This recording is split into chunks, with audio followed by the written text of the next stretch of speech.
seguimos aí com a jornada da pessoa com dificuldade alimentar, pensando que, partindo do princípio que nós temos sempre que ter um plano de cuidado na linha do tempo. Essa é a diferença que nós pensamos da disfagia e do risco nutricional no contexto dos cuidados paliativos. O principal é que a gente consiga colocar esse paciente na linha do tempo, pensando que esse disfágico tem uma jornada. Tem um momento que ele tem que ele está passando por uma linha entre a saúde e a doença, né, que está na fase de diagnóstico. Depois esse paciente disfágico entra em alguns desafios, inclusive nutricionais, que pode entrar em risco pulmonar. Vai passar por um momento em que a deglutição dele precisa, e também o equilíbrio nutricional, essa questão funcional vai precisar ser avaliada se mantém por via oral ou por via alternativa de alimentação, e o paciente que entra e que já está num processo processo de morte.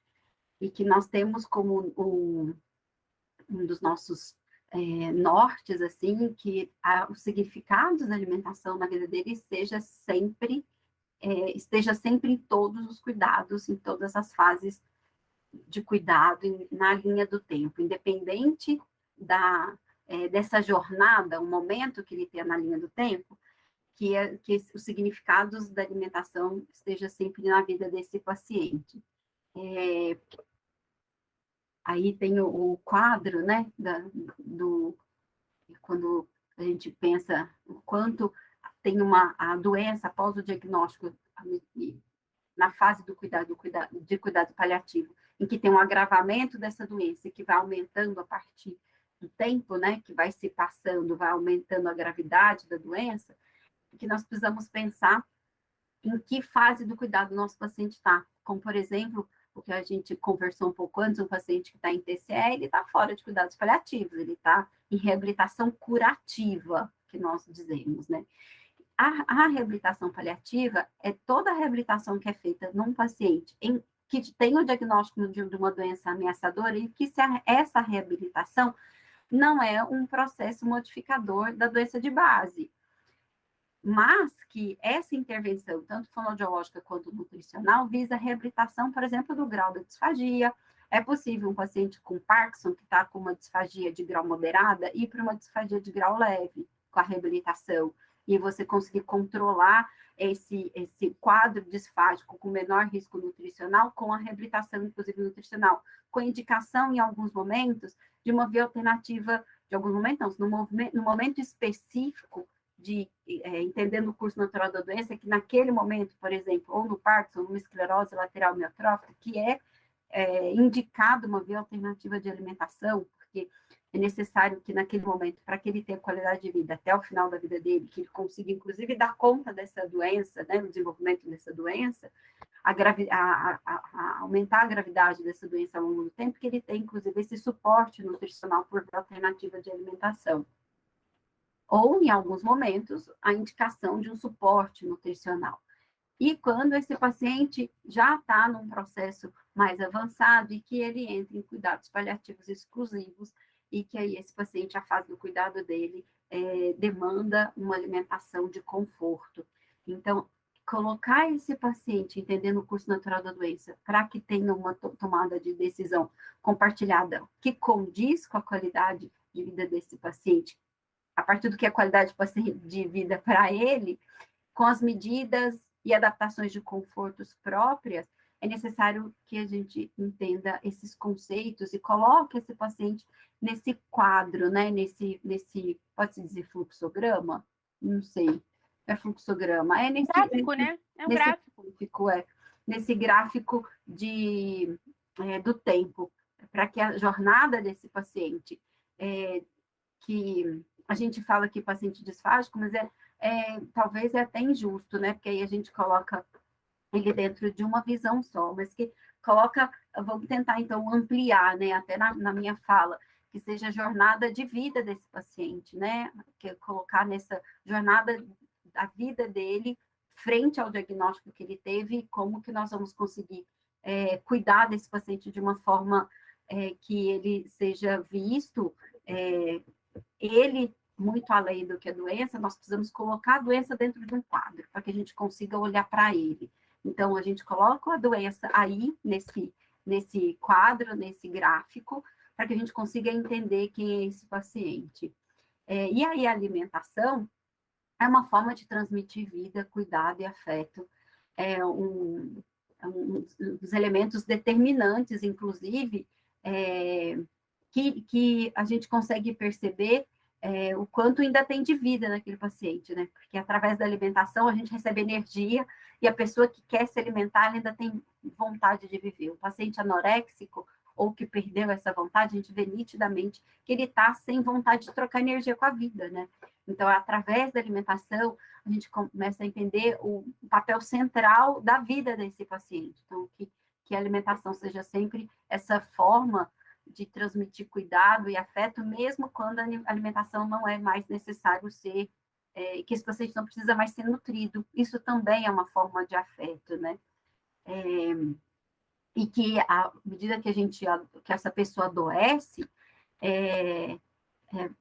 são levantadas questões, né? Desde não só questões físicas, e que aí essas questões emocionais, sociais, espirituais vão muito além do que promover, então, um bem-estar através da alimentação.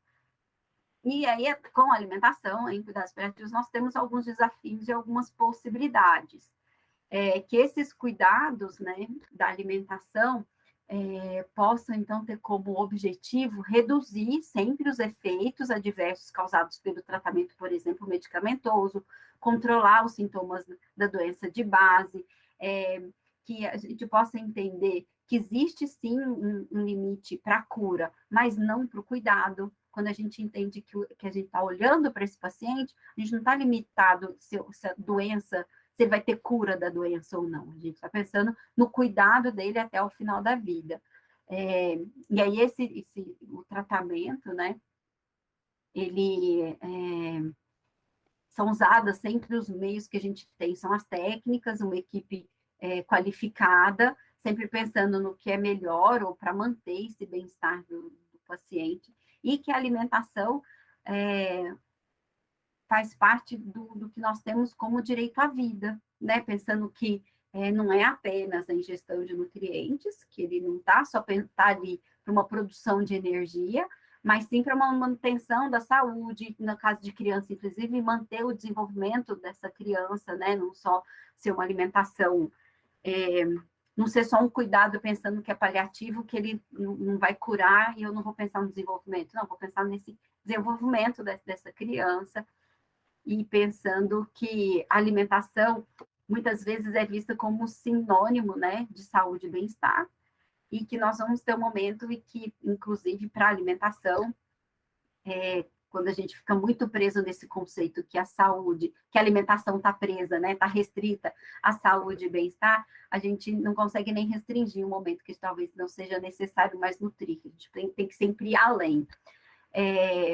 Para a alimentação e seguindo os princípios bioéticos, o que o cuidado nutricional visto, que ele pode ser dividido, então, em 3 fases. Uma fase inicial, e que eu acho que isso daí pode ser transposto, tem aí na literatura muito específico para cuidado nutricional, mas que pode ser para as outras profissões, esse norte, né, de jornada do cuidado, que essa fase inicial é quando a terapêutica adotada para simplesmente oferecer os nutrientes em quantidades suficientes para restaurar ou manter o estado nutricional e a sobrevida desse paciente.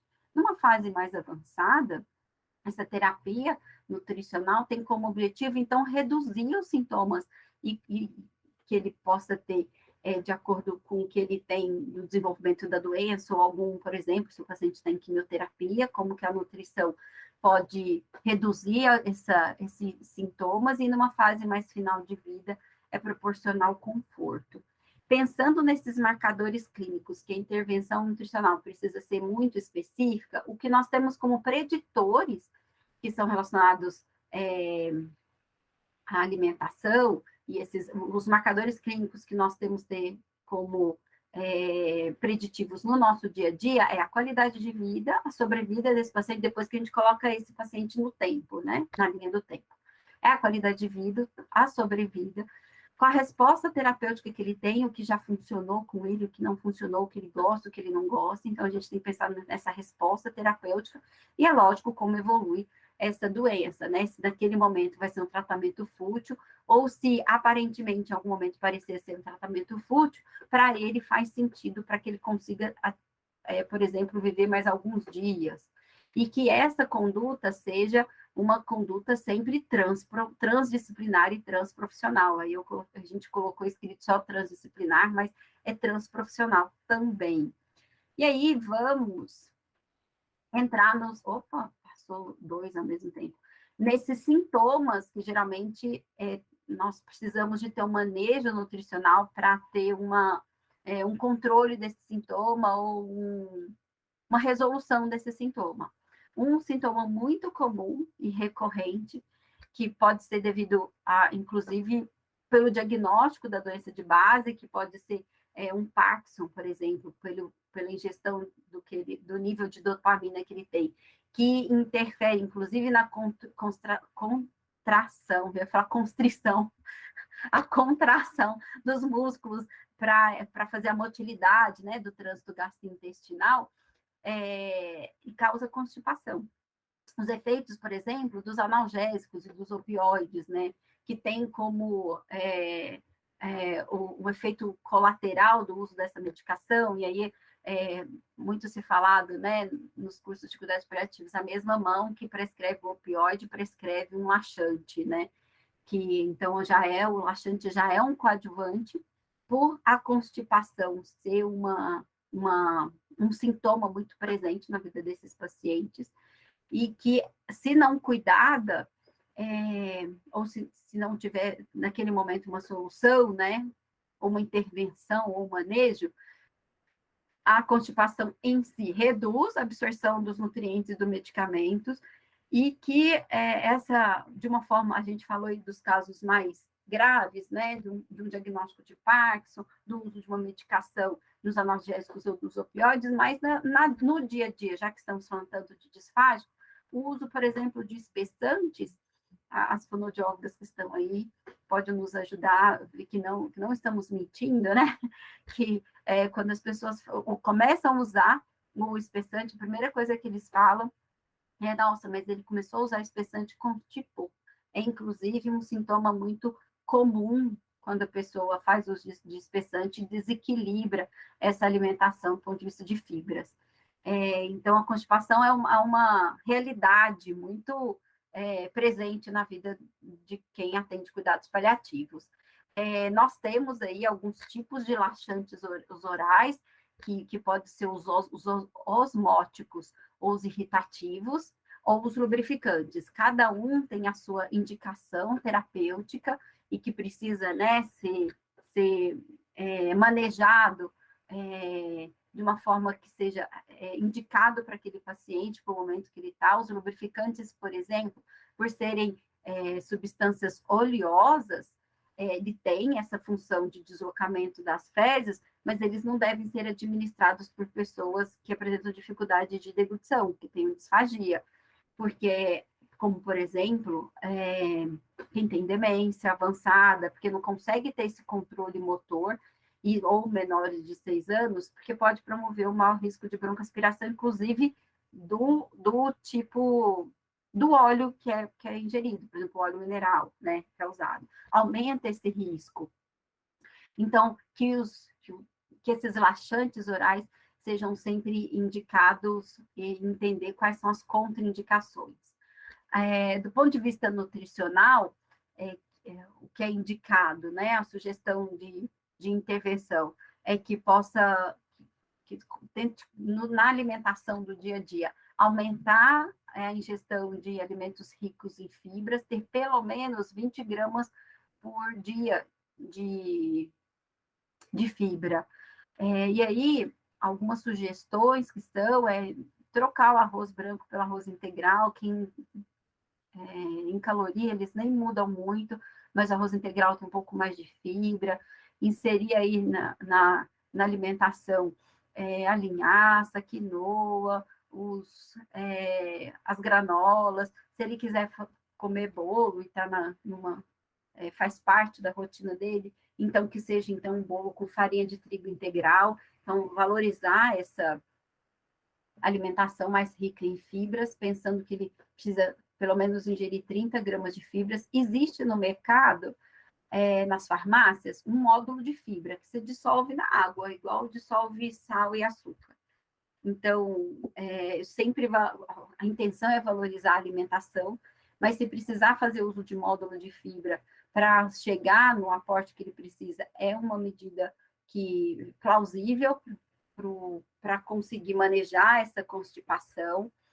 Em alguns pacientes precisa sempre que a indicação do uso de fibra está sempre associada ao aumento da ingestão de água, porque caso esse paciente tenha um excesso de fibra, mas não consegue ingerir a quantidade de líquido suficiente para essa fibra também se movimentar, aumenta esse risco de oclusão intestinal, ou até o paciente entrar numa desidratação prévia, né? Então, precisa ter uma indicação se for indicado um módulo de fibra, que seja que tenha sempre o controle da ingestão de água, para que esse paciente possa manejar o sistema digestório desse paciente, possa manejar essa fibra, sem ter, por exemplo, uma distensão abdominal, e a gente atinge o objetivo de não ter a constipação. O ideal é sempre fracionar as refeições, né, na medida do possível, e a aceitação do paciente. Evitar, sempre que possível, chá preto e bebidas doces, que tem doce adicionado, né, que se adiciona doce, não bebida doce em geral. Por exemplo, sei lá, um suco de laranja, um suco de framboesa, ele já tem um paladar mais doce, mas que são adicionados, que adiciona açúcar. Se o paciente está constipado, isso pode não ajudar no manejo, e preferir sempre os legumes cozidos com casca. Por exemplo, todo mundo fala, você come a casca da batata? Eu falo, se for para precisar de ter um aporte maior de fibra, talvez seja o melhor, sim, ingerir a batata com a casca, e se ele tiver condições, lógico, de mastigação.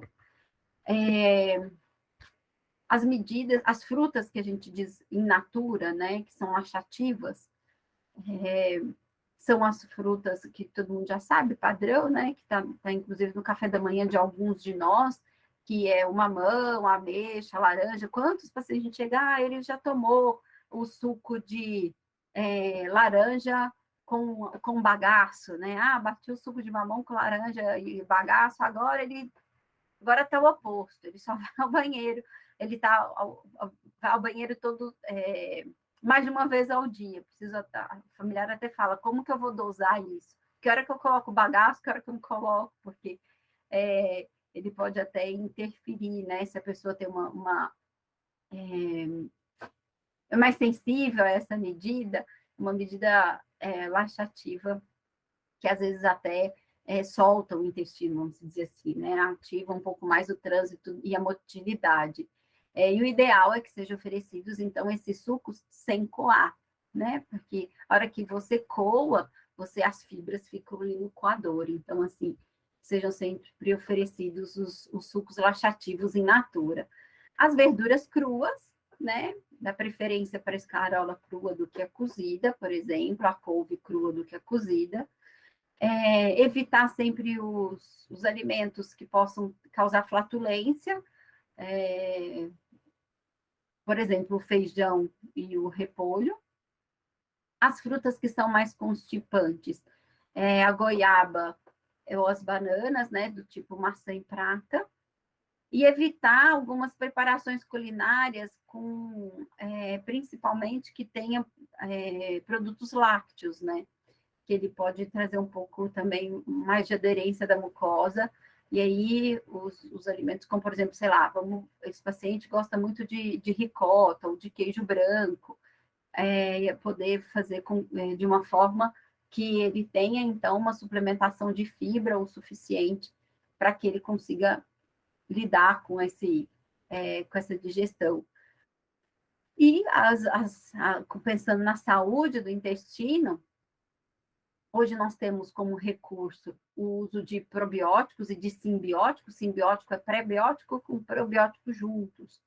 Pensando que nós temos como objetivo melhorar essa saúde intestinal e melhorar, na verdade, a microbiota intestinal, pensando que o nosso microbioma é extremamente rico e muitas vezes esse paciente em constipação tem um microbioma mais pobre, não está conseguindo fazer a digestão desses alimentos e interfere no trânsito gastrointestinal e na eliminação das fezes, então o uso dos simbióticos pode ser até mais indicados do que os probióticos, porque a gente já está também entrando com o módulo de pré-bióticos, né, para os simbióticos serem pré e pró juntos, e lógico, sempre que possível, estimular a atividade física e a mobilidade, né, o nosso corpo é integrado e a gente precisa de ter esse olhar como um todo.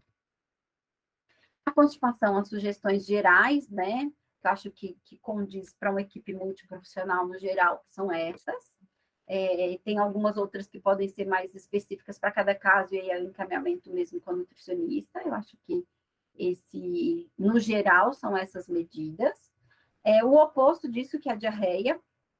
Lembrando que ter um episódio de diarreia, um episódio de fezes líquidas, não é considerado diarreia. O quadro de diarreia, ele é fechado quando o paciente tem 3 episódios de fezes líquidas no dia para mais. Então, tem muitas vezes que nós atendemos um paciente e que fala, ele teve diarreia hoje. A hora que você pergunta, ele teve um quadro de fezes líquidas e depois já estava as fezes pastosas. Então, ele não foi diagnosticado naquele momento com um quadro de diarreia. Então, diarreia precisa de ter de 3 para mais quadros, eliminações líquidas por dia. Então, ele entra mesmo num quadro de diarreia. E aí tem algumas medidas que do ponto de vista nutricional, são os manejos que nós temos, né, que a gente diz de primeira linha, assim, que é o básico para a intervenção, que é preferir sempre líquidos, como, por exemplo, ingerir água de coco, para reposição de eletrólitos, né? Porque o paciente está quando está um quadro diarreico, ele elimina muitos eletrólitos, e que é muito comum as pessoas, por exemplo, indicarem Gatorade. Nossa, quase 100% dos pacientes que eu atendo falam, eu já dei um Gatorade para ele, eu quase tenho. Aí eu respiro fundo para. Me fala que é o de limão, que tem menos corante. Fico respirando, porque as pessoas falam, mas tem sais minerais. Eu falei, tem. O de uva, por exemplo, tem 2 corantes horríveis, que faz a pessoa até fazer xixi cor de uva. Então, sempre que possível, fazer uso das intervenções in natura, né? A água de coco substitui bem a quantidade de eletrólitos que o paciente precisa, até o soro caseiro mesmo, às vezes é mais eficiente do que fazer uso de algum produto industrializado que talvez não atinja o objetivo que nós pretendemos, né, do manejo nutricional desse sintoma. Os sucos, em geral, sempre evitar de colocar açúcar, né? Ser sempre os chás ou os sucos, principalmente sem açúcar, e, lógico, a água em si, né? Oferecer esse paciente precisa estar hidratado quando está em diarreia, porque ele desidrata muito rápido. Tem alguns quadros específicos, principalmente idoso, que ele entra em desidratação em 3 horas por ele ter tido diarreia. Então, precisa estar muito atento um paciente com diarreia para ele não entrar em quadro de desidratação. Se você vê um paciente com diarreia e que está tendo quadros talvez de alucinação associado, provavelmente esse paciente está tendo um delírio por desidratação. Então, isso é um olhar que nós precisamos ter, né? Que esse paciente precisa ser hospitalizado. Sempre preferir, talvez, os alimentos, como, por exemplo, o chuchu e a cenoura cozidos, ou refogados, Os alimentos mais em creme, porque é adicionado água, né? Por exemplo, fazer uso, então, por exemplo, dos cremes e os mingaus, porque aí você consegue adicionar água. Preferir sempre, talvez, as bolachas, como bolacha água e sal, as bolachas de maisena, porque você consegue fazer com que esse paciente tenha bolo fecal, então entra com alguns alimentos para que ele tenha alimento que no nosso intestino vai formar bolo, né? Então ele precisa de líquido para repor o eletrólito, mas ele também precisa de ter os alimentos para formar o bolo e ele não tenha mais a diarreia. Preferir sempre as carnes grelhadas, cozidas ou assadas do que as frituras, nesse momento principalmente. Aí nós estamos falando, né, de um paciente que não é disfágico, então um paciente que tem uma deglutição funcional, então nós não estamos aqui nesse momento falando de consistência da alimentação, e sim as indicações no manejo nutricional. Evitar sempre que possível os alimentos gordurosos, como, por exemplo, molho pesto, batata fritas, coxinhas, pastel, só se for a coxinha proteica, que a Camila conseguiu como chefe fechar. Que ainda é no forno, né? Que é no forno, sem massa e no forno. Então, a gente poder evitar esses alimentos gordurosos é um caminho, né? Que vai ajudar no manejo da diarreia. Que aí a gente vê que, assim, essas orientações que a Eli está colocando aí, elas estão bem esmiuçadinhas, né? E que acaba servindo até como um guia de consultas para a gente quando precisar, quando tiver com algum paciente, né, nessa situação, porque, e até mesmo para a gente, né, que às vezes a gente fica sem ter essa noção quando tem alguém da família, né, que está passando por essa situação. Então, ela procurou trazer as orientações mais efetivas e com uma linguagem bem simples para que qualquer pessoa consiga ter esse entendimento amplo, né, de como você manejar efetivamente. Que vocês possam, a gente vai disponibilizar esse material, então algumas coisas que eu vou citar, outras que eu até pulei, porque eu acho que não tem necessidade de ser algo tão específico, e aí vocês vão ter isso como um guia para vocês, né? Que são coisas que, inclusive, nós sabemos no nosso dia a dia, né? Quando nós temos diarreia, a gente não vai comer uma mortadela, um salame, um presunto. Então, assim, evitar os embutidos. Então, tem algumas coisas que nós, inclusive, sabemos no nosso dia a dia, é só uma forma de vocês terem isso como um guia para vocês. Sempre pensar que na diarreia o uso de fibra solúvel é mais importante do que as insolúveis, né, nesse momento, e fazer uso, inclusive, das pectinas, né, e aí entra também quando for indicar, ter uma indicação mais de uma prescrição específica na compra de um módulo de fibra, ou como, por exemplo, o uso dos probióticos, né, e aí tem as cepas específicas, aí sim. Então, na constipação, os simbióticos e na diarreia, os probióticos talvez vão ser mais efetivos, hoje já tem as cepas mais indicadas tanto para adulto quanto para crianças. Há náuseas e vômitos que o manejo é extremamente difícil, principalmente no paciente em quimioterapia, e é agonizante, talvez até mais do que um paciente em constipação ou diarreia. A diarreia, normalmente, a pessoa fala que está sentindo fraqueza, isso aqui, e na constipação precisa de fazer algum procedimento, como, por exemplo, o flitinema, mas náusea e vômito é algo que talvez precisa de ter uma abordagem um pouco mais intensiva, até com o uso de algumas medicações, né, porque o incômodo é extremamente grande, assim, é um manejo difícil, e que precisa de ter um olhar precisa muitas vezes da medicação, mas muitas vezes mesmo com a medicação esse paciente ainda não consegue manejar, porque traz um transtorno emocional muito grande, que ele já, um paciente, por exemplo, que em quimioterapia, que tem um diagnóstico de um câncer, em quimioterapia e em tratamento que tem náusea e vômito, ele fala, eu quero que a minha vida acabe logo, eu não aguento mais ter esse sintoma. É um sintoma muito agonizante, né? Então, aí eu trouxe algumas medidas que vai além da medicação, que pode ser, inclusive, tem aí algumas orientações nutricionais, mas que vai muito além só da alimentação, como, por exemplo, evitar de abrir a comida perto desse paciente. Então, por exemplo, ele está hospitalizado, e aí vem a alimentação dele fechadinha lá na maneira como vem da copa. Se você está naquele ambiente, ou você pode orientar o familiar, abrir como é que chama lá o negócio que tampa comida? A marmita. Não, é a clutch. Lá clutch, que normalmente não é uma clutch, né? Até a Ana Paula perguntou a diferença entre probiótico e simbiótico, mas aí, dando continuidade aqui ao que você está falando, Nelly, o que acontece? Por que essa questão do olfato ela ser tão significativa? Inclusive, um momento até que a gastronomia ajuda muito, né, nessa percepção. Por quê? Cerca de até 50% da percepção do sabor ela vem do olfato, tá?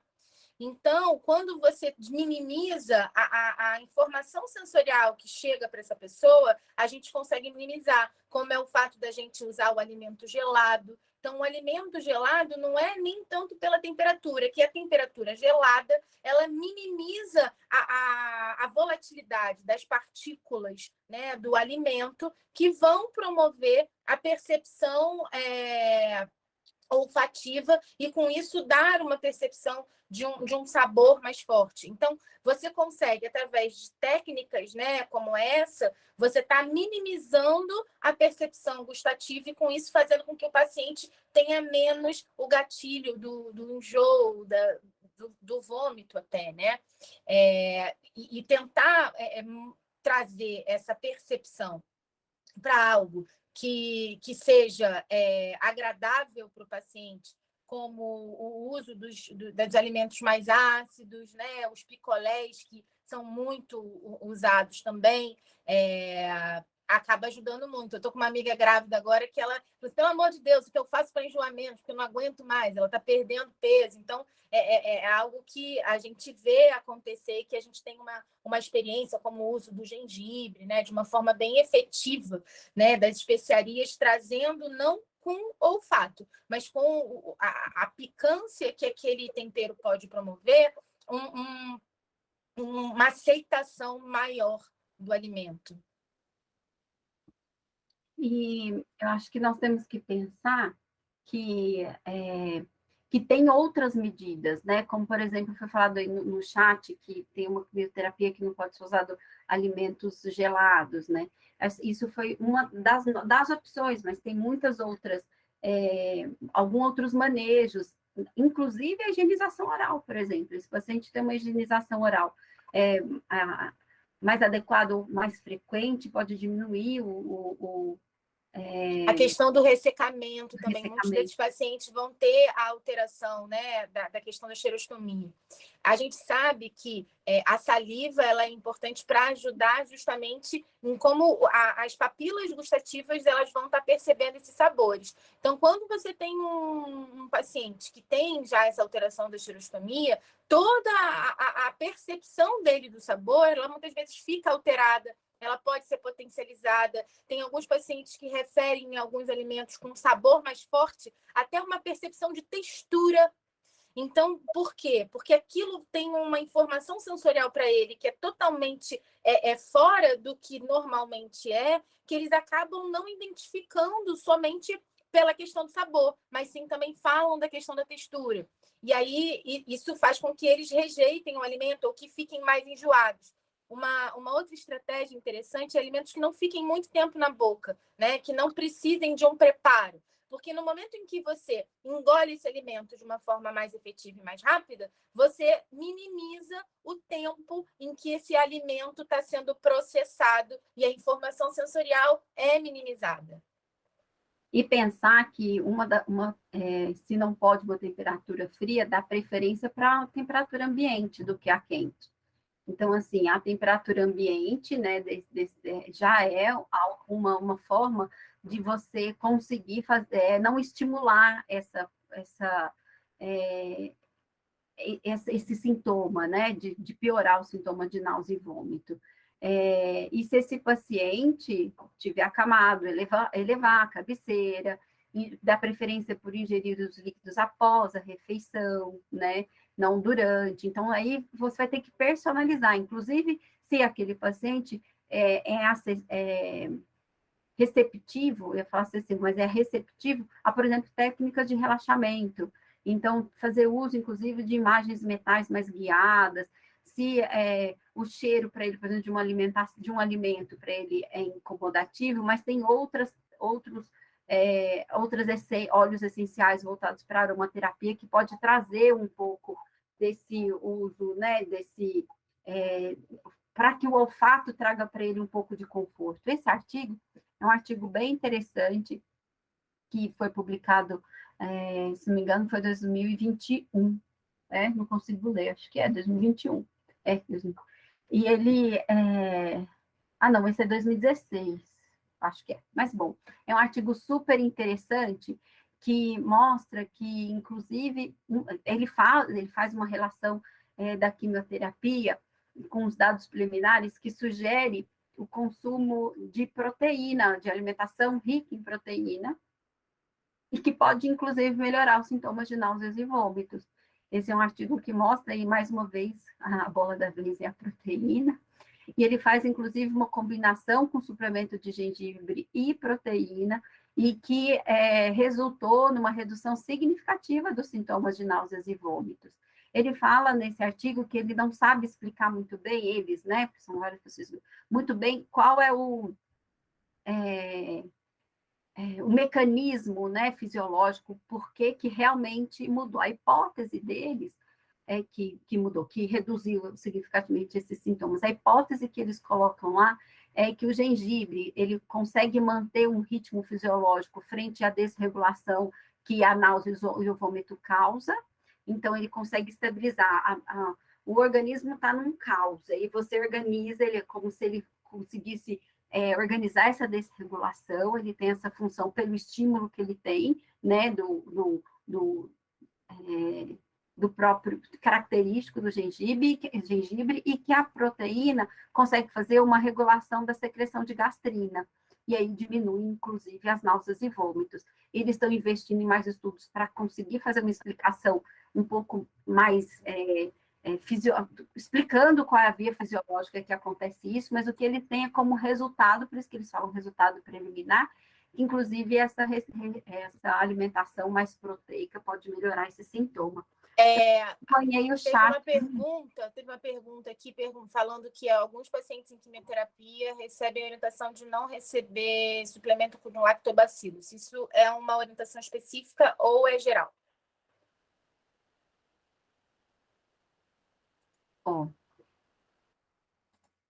Eu acho que é específica para algum caso, alguma questão específica do tipo de tumor que esse paciente tem.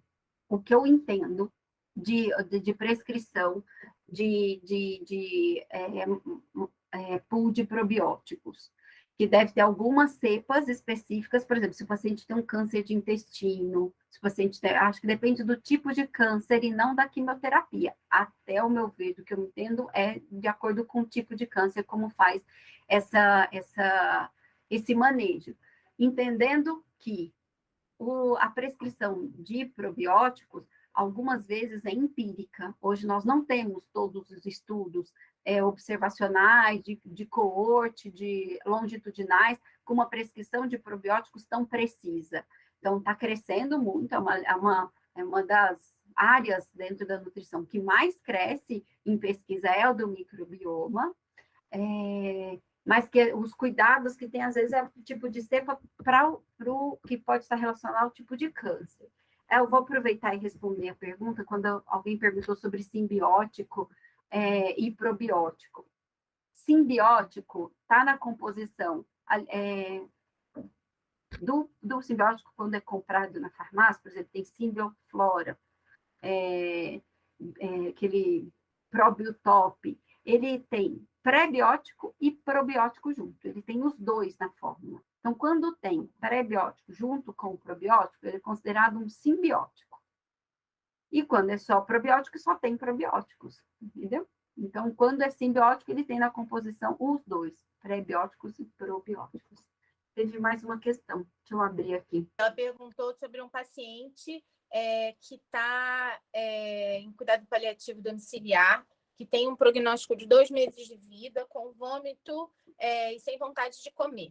E que a família não entende que não é indicado o uso de suplementos. Então, a família insiste em uso de suplementos. Então, o que eu posso te dizer? Primeira coisa é que existe uma explicação até que mostra que a própria cascata que vai acontecendo, né, inflamatória no organismo, que o paciente vai acabando ficando sem comer, ela vai potencializando a anorexia, vai potencializando até mesmo a percepção alterada dos alimentos, né, dos sabores. Então, o uso de pequenos volumes, né, no caso, né, como a gente já falou antes, o gelado, os alimentos onde a gente não tenha tanto estímulo olfativo, os óleos essenciais, por exemplo, como óleos essenciais de hortelã-pimenta, é um exemplo, né?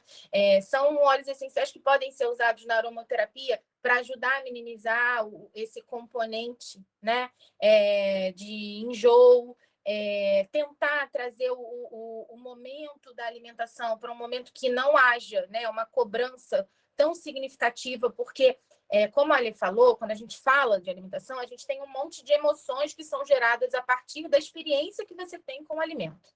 A gente tem que pensar que essa pessoa está com uma experiência com o alimento muito negativa. Como a Ale falou, essa pessoa tem até vontade de morrer, né? Então, no momento em que ela pensa na comida, o que dispara para ela é ruim. Então, a vontade de comer, ela não acontece, tá? E não necessariamente porque ela está se sentindo enjoada, mas por conta da emoção gatilho que é disparada.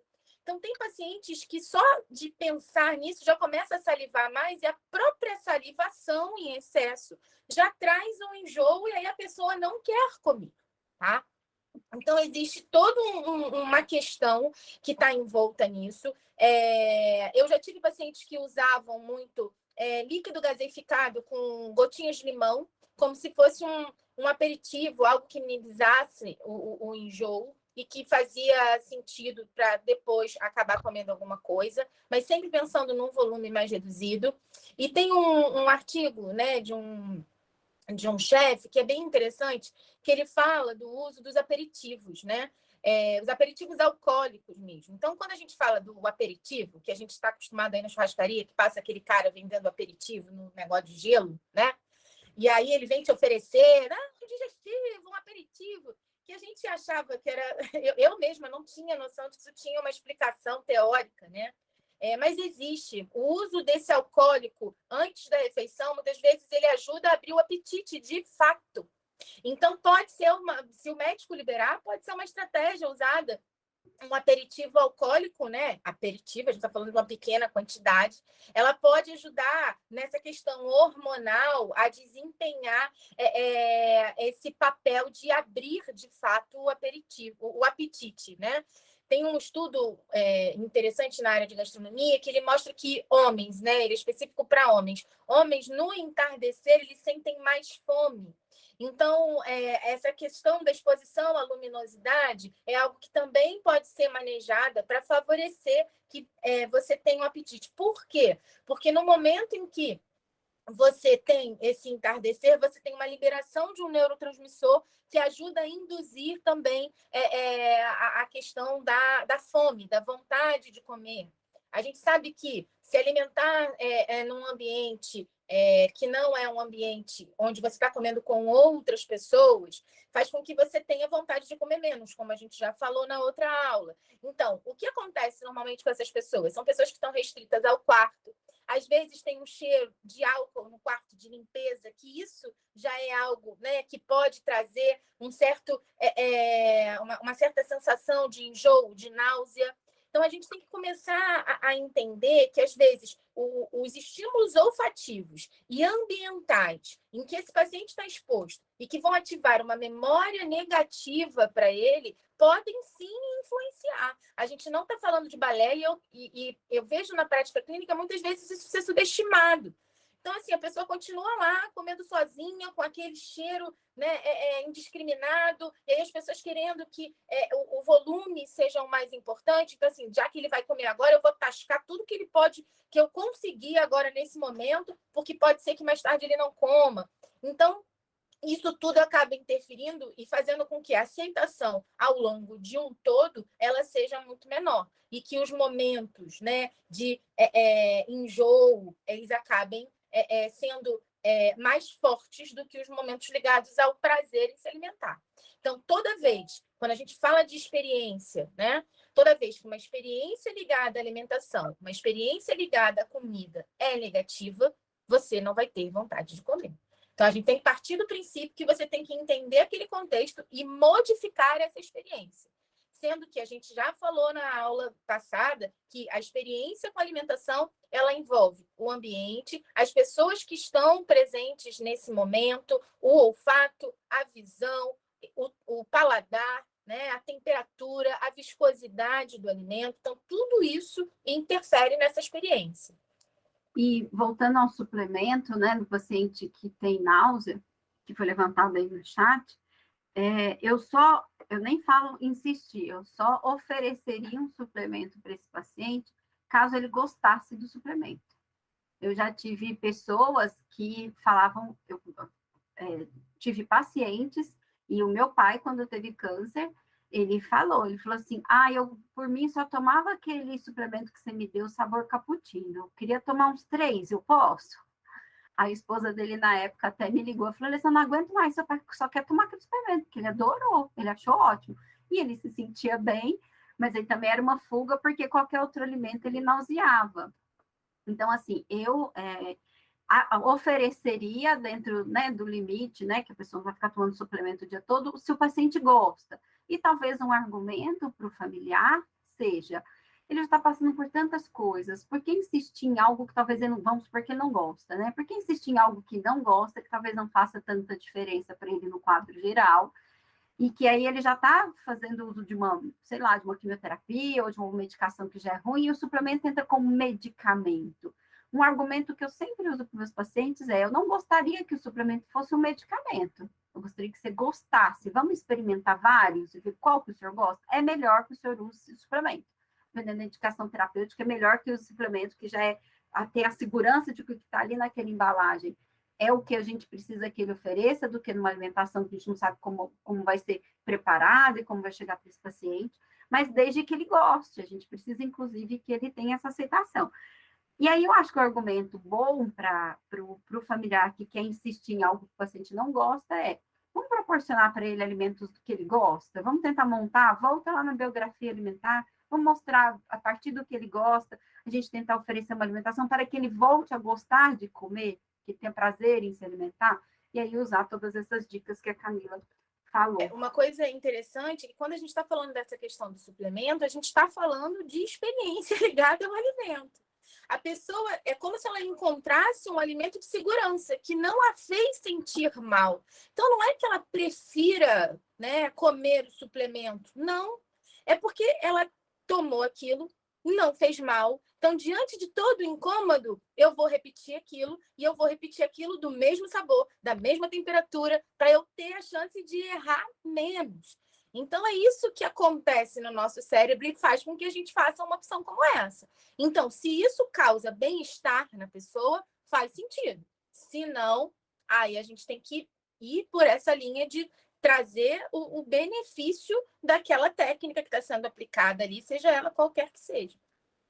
E aí a gente entra nos quadros de anorexia, né? Que a pessoa já não tem vontade, né, nenhuma de se alimentar e que entra num quadro que entra em risco nutricional e que precisa de ter uma atenção, né, que entra num transtorno, né, alimentar, que pode ser em consequência, inclusive, do curso da doença dessa pessoa, ela entrar num quadro, por exemplo, de anorexia e caquexia, né? Então, anorexia, aí as intervenções, né, que nós precisamos ter como norte é sempre pensar em alimentos, aí ao contrário, evitar esses alimentos mais ácidos e quentes, sempre os pratos menores, para que ele não fique ansioso, precisa comer aquele prato grande, sempre uns alimentos para manter, né, uma boa aparência em uma quantidade menor, talvez funcione melhor com essa pessoa, porque ela tem o compromisso, vamos dizer, de comer uma pequena quantidade. e aí tentar fazer preparações nutricionalmente um pouco mais densas, num espaço menor, e aí você pode aumentar o valor nutricional, inclusive com mel, azeite, fazer de forma, né, saudável suporte nutricional para essa paciente em anorexia. É interessante que a gente pense que, quando a gente fala de experiência e emoções ligadas à alimentação, tem vários estudos que mostram que, quando a alimentação gera ansiedade, ela pode trazer consigo a náusea como um sintoma final, tá? Então, existem técnicas até baseadas em mindful, onde você tenta minimizar. Uma vez que a gente sabe que, quando a gente está ansioso, a gente aumenta o ritmo respiratório. Isso faz com que você tenha, muitas vezes, uma dificuldade de gerenciar a saliva que está na boca. Então, você acaba aumentando a quantidade de saliva na boca. E isso faz com que essa percepção te cause um enjoo. No momento em que você usa técnicas de mindful e de respiração, onde você diminui o ritmo respiratório e você vai começando a minimizar essa sensação de ansiedade, você consegue melhorar a relação com o alimento.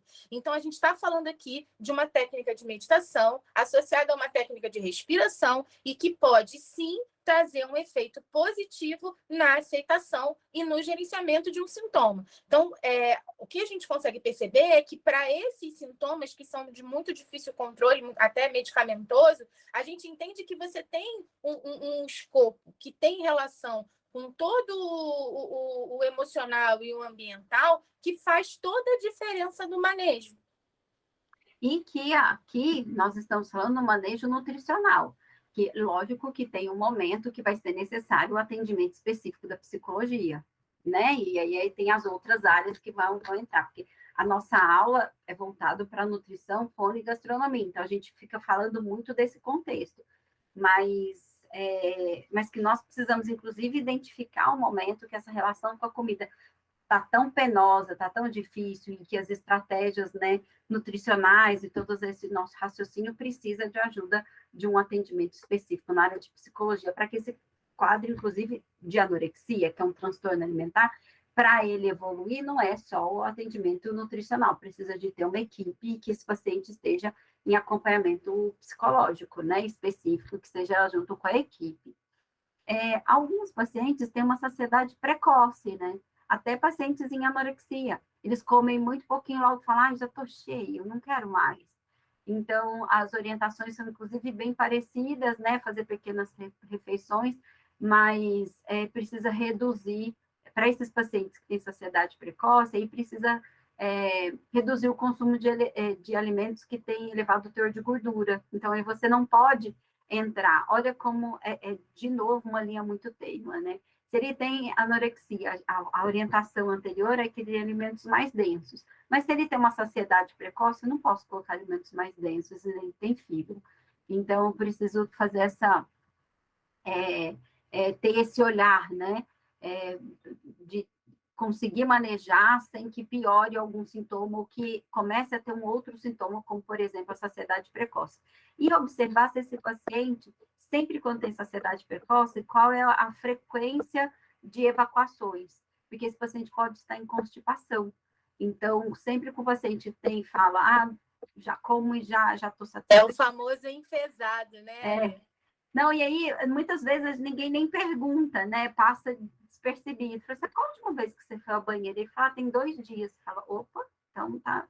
Então, a gente não está falando de um quadro, né?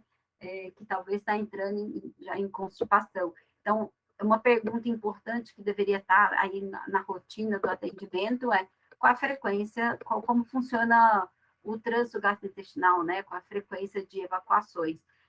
Idealmente, seria todos os dias, mas a gente sabe que pacientes, o que é mais comum é dia sim, dia não.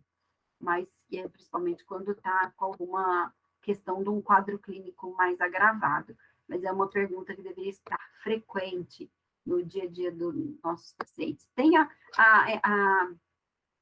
aqui nós vamos nos ater o manejo nutricional, mas lógico que para a xerostomia tem o manejo fonoaudiológico, que na aula passada a Nila até comentou, né, de algumas estratégias, né? Um horário um momento que ela falou mais do que eu, que foi sobre as estratégias do uso de fotobiomodulação, e que eu fui complementando, e agora é o manejo nutricional para xerostomia, lembrando sempre que é uma atuação em conjunta, e que para a xerostomia, a opção de uma dieta predominantemente líquida ou liquefeito, mais mole, pastosa, pode ajudar muito mais na preparação do bolo, uma vez que para mastigação e a deglutição de alimentos mais secos precisa da produção de saliva para formar esse bolo, então iria dificultar, então a consistência mais líquida ou os alimentos mais umedecidos ajuda nessa preparação. Alguns pacientes usam gelo, né, para conseguir manter a boca um pouco mais úmida. Eu já cheguei a casa de paciente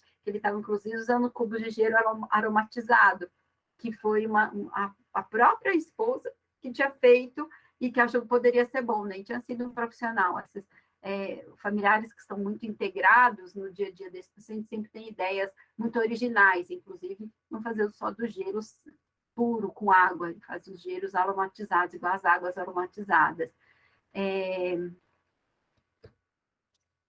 Com relação à mucosite, a mesma coisa, né? Tem dentro os outros profissionais que podem manejar, um deles é a odontologia, né? Porque quando tem uma lesão específica, aí a atuação talvez não seja, a atuação indicada não é da fonoaudiologia, porque quando tem uma lesão, a fonoaudióloga deve encaminhar para um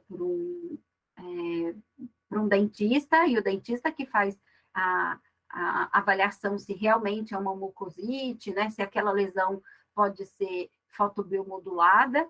Então, aí a atuação é mais do dentista na equipe, com relação à fotomodulação, e com relação às medidas nutricionais, né? Usar sempre as colheres um pouco menores, a de sobremesa, se possível, talvez, se necessário, até uma colher de silicone para diminuir o alerta da língua, né, e ter um estímulo a menos, e ser só o estímulo do alimento, e para ele não ter essa questão da ardência na boca. Evitar sempre bebidas alcoólicas e gaseificadas, não ter nem alimentos muito quentes nem muito frios. A temperatura ambiente geralmente é mais aceita, e os condimentos são sempre muito irritantes. E lembrar que a higienização oral é a base para a mucosite ter uma resolução um pouco melhor, desfecho melhor com relação ao que a gente diz da microbiota oral. Nós falamos bastante, né, com relação à microbiota intestinal. Então, a higienização oral é com relação para conseguir ter essa estabilização da microbiota oral. A higienização oral é uma medida importante. Com relação ao peso, o manejo que nós temos, principalmente com relação ao peso, perda de peso não intencional, né, que o paciente pode estar em inapetência ou até mesmo ser disfágico, e esse paciente entra em risco, né, a gente precisa avaliar, então, com essa regularidade da piora dos sintomas para a perda de peso, e sempre monitorar, pensando que ele pode estar dentro de um diagnóstico, né, potencial diagnóstico para anorexia e caquexia, desnutrição ou sarcopenia, que foi o que nós falamos anteriormente, pensando que esses suplementos nutricionais ou a indicação de uma via alternativa de alimentação, quando o paciente está em risco, depende da fase do cuidado. Quando o paciente está com a caquexia, que aí entra na síndrome anorexia, caquexia, e que tem uma perda de peso, o que eu tenho como dica de leitura para vocês é o Consenso Brasileiro de Caquexia e Anorexia, inclusive mostra os estágios da caquexia, e que nós precisamos, eu acho que nesse momento, ficar atento, principalmente quando é uma pré-caquexia, que é o momento ideal para a atuação do nutricionista, é na pré-caquexia, para conseguir, porque muitas vezes já chega, o paciente já está com uma caquexia instalada, até uma caquexia refratária, e que já é consequência da doença, e que a gente não consegue mais atuar. Para fazer reabilitação paliativa, nós precisamos, de uma forma mais efetiva, que ele seja encaminhado na pré-caquexia. E aí está bem, o consenso traz esse gráfico, e que eu acho que ninguém nem consegue fazer melhor do que ele, porque está muito bem didático, né? Que a pré-caquexia é uma perda de peso menor do que 5%, se tem uma perda de peso maior que 5%, ele já está em caquexia, principalmente quando o IMC é menor do que 20, e aí tem uma redução, né, da ingestão, e que aí precisa ser feito o diagnóstico se é uma sarcopenia, e aí como a perda de peso talvez seja menor do que 2%, e aí a refratária quando já tem o diagnóstico de uma doença incurável e que esse paciente não é mais responsivo ao tratamento, como, por exemplo, o tratamento anticâncer, e que ele tem uma expectativa de vida menor do que 3 meses, e está mais próximo de uma fase final de vida. As dicas de leitura, que aí entra uma das pessoas que pediu onde que pode ler, né, coisas específicas para o câncer, e que eu acho que é para a equipe multi, são principalmente essas três indicações, que é o Consenso Brasileiro de Nutrição Oncológica da Sociedade Brasileira, a ESPEN e a ESMO. Eu acho que os dois guidelines e o consenso, vocês já vão estar muito bem aparados, assim, de conteúdo. O que eu acho que precisa ter um certo cuidado, e que em alguns momentos, até nos consensos de nutrição oncológica, é refinar o olhar para o cuidado paliativo. Tem um momento que no consenso, inclusive, mostra que é indicado para o paciente que está em pré-caquexia ou já em caquexia, 25 gramas de peso, 30 gramas de peso, 25 gramas de peso, 25 gramas de 20 calorias por quilo de peso. Então, se eu peso 60 quilos, vou multiplicar por 30, dá o VET que ele precisa comer por dia, que é a taxa metabólica basal. Vamos supor que isso dá 2.000 calorias. E que um paciente em caquexia deveria seguir isso. Quando o paciente, você tem um olhar mais paliativo, você vai ver que às vezes ele não consegue. Então, assim, sempre que você for ler esses conceitos, entender o que ele consegue dentro disso, né? Não seguir a risca, igual nós falamos para a gente não ser protocolar, que a gente precisa usar os instrumentos a nosso favor, é a mesma coisa. A nutricionista que estiver aqui, ou quem for médico, ou que for ter contato com o paciente direto e que tem a possibilidade de fazer esse cálculo, né? Sempre ter esse olhar mais da reabilitação paliativa, nesse cuidado com a alimentação, de uma forma que não como meta, né? Se ele tem 3 meses de vida, né? Ninguém sabe exatamente, né? Mas tem uma estimativa que chega a isso. Nós vamos precisar ser tão rígidos que ele precisa comer 2.000 calorias e comer exatamente o que a gente prescreveu. Então, que esses são os nossos norteadores, mas que em todos os guidelines ou consensos, nós precisamos ter esse olhar, um olhar mais cuidadoso, né, voltado para a pessoa. E a importância desse olhar, gente, é para que o fato de você seguir o guideline, ele não te faça ter uma conduta que vai gerar um malefício ao paciente. Então, tem um paciente que está em domicílio e que tem já um quadro de caquexia diagnosticado, né?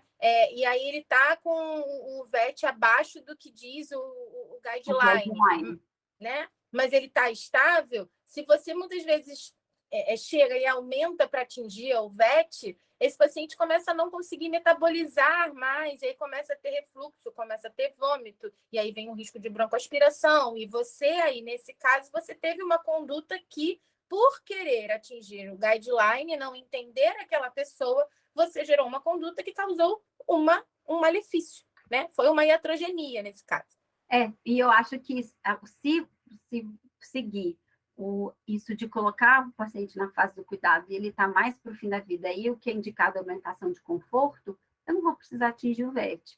Então, você entender na fase do cuidado, você não vai causar, por exemplo, se você aumentar... A alimentação de conforto e VET não se batem.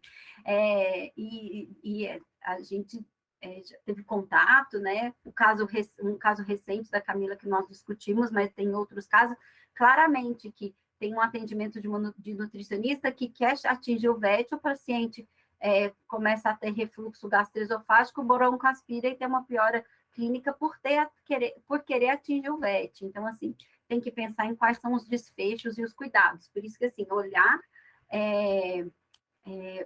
para esse paciente para além do guideline, né? Se você conseguir seguir a fase do cuidado que ele está, o guideline não descreve que fase do cuidado que o seu paciente está, né?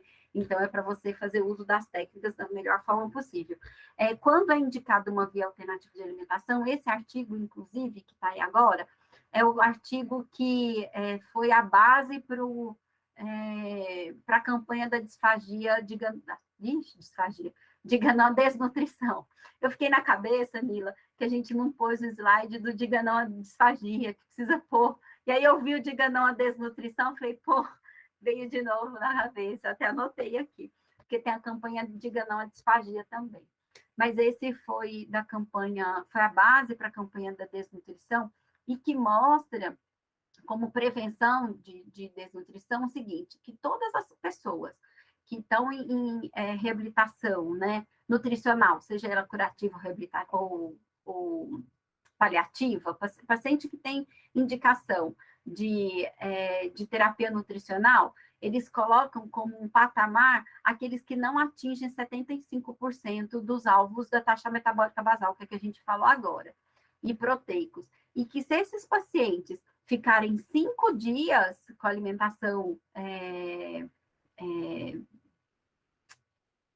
inadequada, com menos 75%, ele tem grande chance de entrar num quadro de desnutrição. Então, assim, é um tempo muito curto, né, que a gente precisa ter atenção para esse nosso paciente. Aí o questionamento é, quando o paciente é disfágico, eu acho que isso ainda piora, né? Esse questionamento é meu, não é do artigo, viu? Um artigo meu é um questionamento meu e da Camila, nosso para a aula, que não está nesse artigo, que é, então, será que por quanto tempo que o nosso paciente disfágico com uma alimentação adaptada e desbalanceada nutricionalmente entra, então, em desnutrição eminente, né, em risco? Quanto é importante encaminhar. Esse artigo, inclusive, mostra isso, a importância. E esse artigo vai mostrar para a gente qual é o momento de indicação da gastrostomia, que é sim, a gente fala, clínica paliativista não indica gastrostomia, indica sim. Tem uma fase do cuidado desse paciente que é indicado sim a via de alternativa de alimentação, pensando inclusive na possibilidade dessa durante essa doença ter uma menor perda muscular, por exemplo, ele não ser disfágico, ter um ganho de força e ele conseguir ter dentro da sua mesmo com a sua doença, com o diagnóstico, ter uma capacidade funcional que traz qualidade de vida para ele. Então, esse artigo é excelente, porque mostra a indicação da gastrostomia em doenças neuromusculares degenerativas. E que o que é óbvio, né, da contraindicação é quando a pessoa tem uma sobrevida curta e uma demência avançada, por exemplo. Aí sim é uma contraindicação.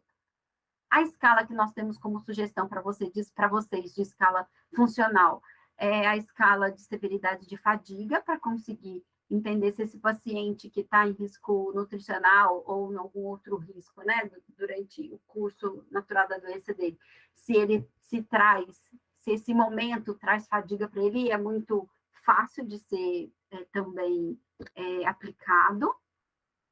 E aí o nosso artigo... Inclusive, a gente tem, né, vários componentes que vão começando a ter esse olhar voltado a essa relação da alimentação, né? O quanto que essa fadiga, né, por se alimentar, ela não pode ser um norteador desse momento. Então, assim, às vezes o paciente não está numa fase final de vida, é um paciente que tem uma autonomia, só que a alimentação para ele é um fardo muito grande, né? E aí foram feitas já, você está partindo de um pressuposto que você tem uma equipe toda que está coesa, que está olhando vários aspectos. Então, até que ponto essa fadiga que é causada, ela é benefício você manter esse paciente comendo via oral. Uma coisa importante é que entender qual é a doença, né, como a Ali falou. Então, por exemplo, nos casos de ela, a indicação da gastrostomia é precoce, né? Eu me lembro que uma vez eu tive um paciente que a gente tinha que fazer uma gastrostomia com ela, e aí eu pedi ajuda no meu grupo da pós, de cuidado paliativo. Aí um médico falou assim, até um oncologista, mas você, Camila, pedindo indicação de médico para ajudar na gastrostomia? você indicando gastrostomia, não entendi nada. Eu falei, então você tem que começar a ampliar seu olhar, porque eu estou falando de um caso de ela. Num caso de ela, a gente preconiza uma gastrostomia precoce para que esse paciente tenha um melhor desfecho clínico na evolução da doença. Porque a gente sabe que, pela dificuldade neuromuscular dele, ele não vai conseguir consumir a quantidade, né, principalmente de proteína necessária para ele, né? Que a gente sabe que as gorduras têm um papel importante na condução nervosa e às vezes tem pacientes que precisam até de suplementação desse tipo de alimento para poder ajudar na condução nervosa e no melhor desfecho clínico na evolução da doença. E quando você mantém essa quantidade, né, o índice de massa muscular desse paciente, você melhora a qualidade de vida dele ao longo da trajetória da doença. Então, sim, se a gente sabe que quanto mais eu vou dar para ele de esforço, mais ele vai perder, e que para ele comer o que a gente precisa, isso vai gerar uma perda mais acelerada, ele não vai atingir o que a gente quer, a indicação precoce ela está ali premente. E mostram para a gente como é que esse desfecho clínico ele varia muito quando a gente faz a indicação adequada. Então, ter esse olhar para essa indicação é fundamental, né, Ale? Assim, a gente, agora no Congresso de Cuidados Paliativos, a gente viu diversas mesas, até a Lê estava numa mesa que falava sobre isso, onde se discute a suspensão das vias alternativas. Se uma vez que eu tenho a via alternativa, dependendo de qual é o estágio da doença, de qual é a doença, como eu posso fazer para suspender essa via alternativa? O que eu tenho de eticamente balizado, né? O que me respalda bioeticamente para estar realizando isso, né? Então, assim, o nível de discussão em cuidado paliativo ele já está um passo além, né, Alê?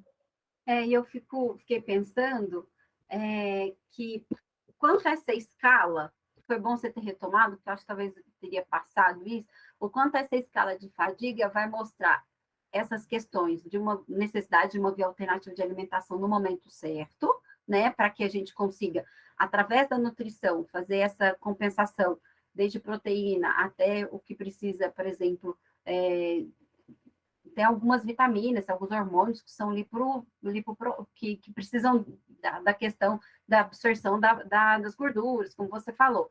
Ok, a gente faz esse ajuste, mas também para o paciente que está bioral, se entender o momento que é pior a fadiga dele, e aqui nós temos muitos fisioterapeutas, e a gente consegue por exemplo, observar que após uma refeição, se o paciente comer e ele está em fadiga, o desempenho dele é muito pior.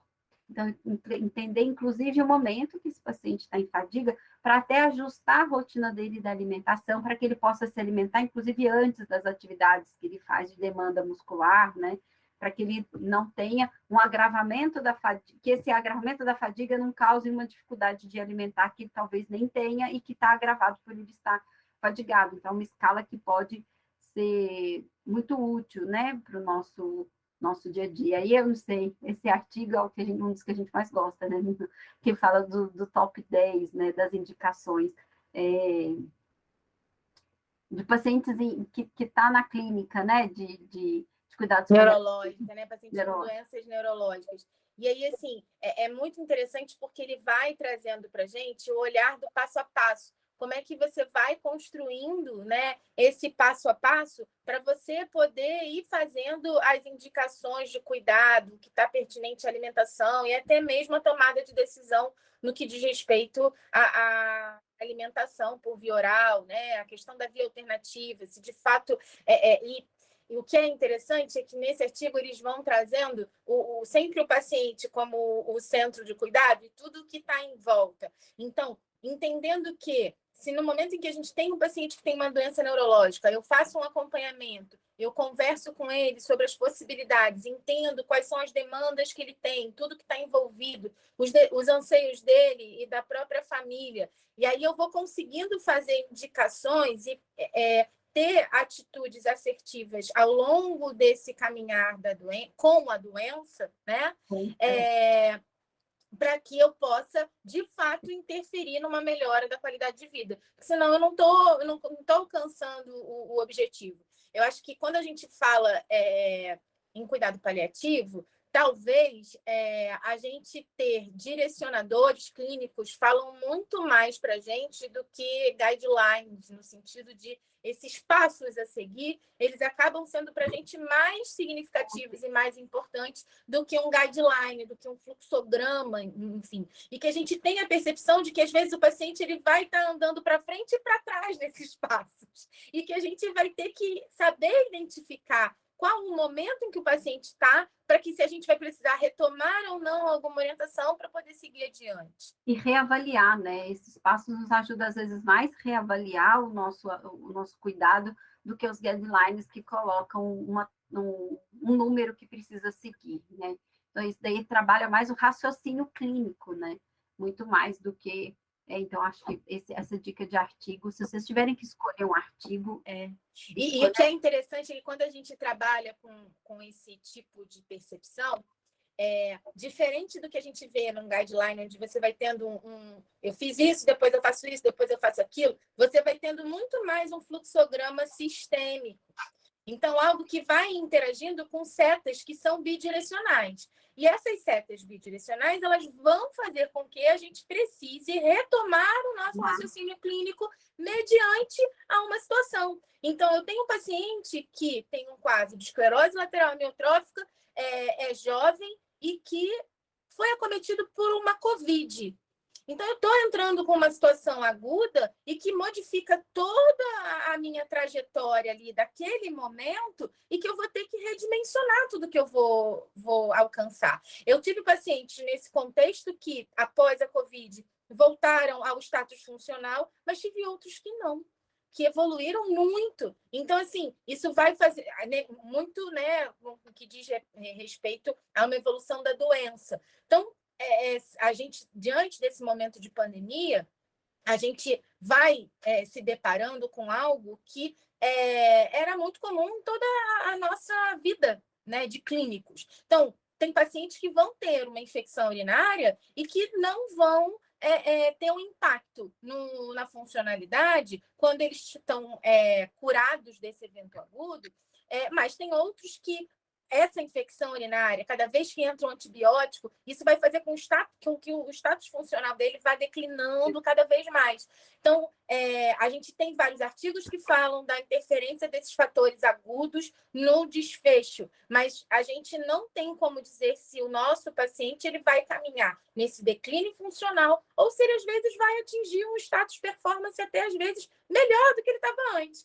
Quando eu cito a dona Ascarina, e falo de Highlander, eu estou trazendo esse exemplo vivo. Então, assim, ela hoje, né, ela está melhor do que ela estava há 4 meses atrás. Então, assim, eu te digo que nesses 4 meses ela passou por 2 episódios de broncoaspiração e 3 infecções urinárias. Então, não é pouco. Mas a gente consegue, através de um alinhamento, eu acho que, de alguma forma, você vai entendendo como esse organismo vai funcionando, agindo mais precocemente, seja medicamentosamente ou não, como foi esse caso que eu falei da última broncoaspiração. A gente já estava tão atento a como ela funciona que a gente não chegou nem a entrar com antibiótico. Então, isso mostra para a gente o quão atento a gente tem que estar à evolução única de cada caso. E pensando nesse raciocínio clínico... A Vanessa levantou a mão? É mesmo, era para falar isso. Eu fiquei pensando o que era para eu perguntar mesmo, era alguém que levantou a mão. Boa tarde, Alessandra e Camila. Na realidade, eu queria só tirar uma dúvida, tá, com vocês. Eu não acompanho mais essas pacientes, mas foram pacientes que passaram pela minha vida. Eu tive 2 pacientes, né, uma com comprometimento neurológico, né, mas já quando eu cheguei, ela já estava no quadro há 4 anos, e a outra com ela, que eu também só fui fazer uma visita a pedido da família, né, e as 2 estavam com indicação, saíram do hospital com indicação exclusiva de dieta integral. Só que eu acredito que a perspectiva de vida calculada no hospital era uma perspectiva menor do que na realidade já havia acontecido. Queria saber de vocês só o seguinte, é errado manter, né, uma das pacientes tinha inclusive GTT, né, então não teria, na minha visão, né, naquele momento, até porque a família estava reclamando muito do custo da dieta integral, porque eles estavam tendo que comprar, né, é errado manter essa paciente em cuidados paliativos com dieta integral exclusiva por 4 anos em regime domiciliar? Eu achei Então, muito tempo, assim, entendeu? Porque eu falei, eu acredito que o que tem acontecido aqui é que não revisaram esse protocolo, mas assim, a com a erra- ajuda de uma nutricionista, eu não vejo por que não passar para artesanal. Ainda mais que uma delas tem GTT, a paciente ainda está viva, mas assim, já há 4 anos, família, eu estou pegando doação, né? Estou pedindo ajuda, porque eu não estou mais conseguindo segurar essa situação. Aí eu Mas ele foi pedi. revisto, pergunta que não quer calar, foi revisto pela Nutri ou nunca mais foi visto por uma Nutri? Assim, existe uma equipe que vai, que é a da prefeitura, né? Aí eu pedi para eles acionarem a nutricionista da prefeitura, que era o que eles tinham acesso, para ela opinar, porque na residência tinha uma fonoaudióloga e tinha um fisioterapeuta que ia uma vez por mês e um médico que ia uma vez por mês, mas eles nunca discutiram isso com a família. Aí eu falei, olha, há 4 anos, assim, a paciente está até com sobrepeso, então Faltou eu a acho que Nutri ali, gente. eu falei, eu acho que para Coitada.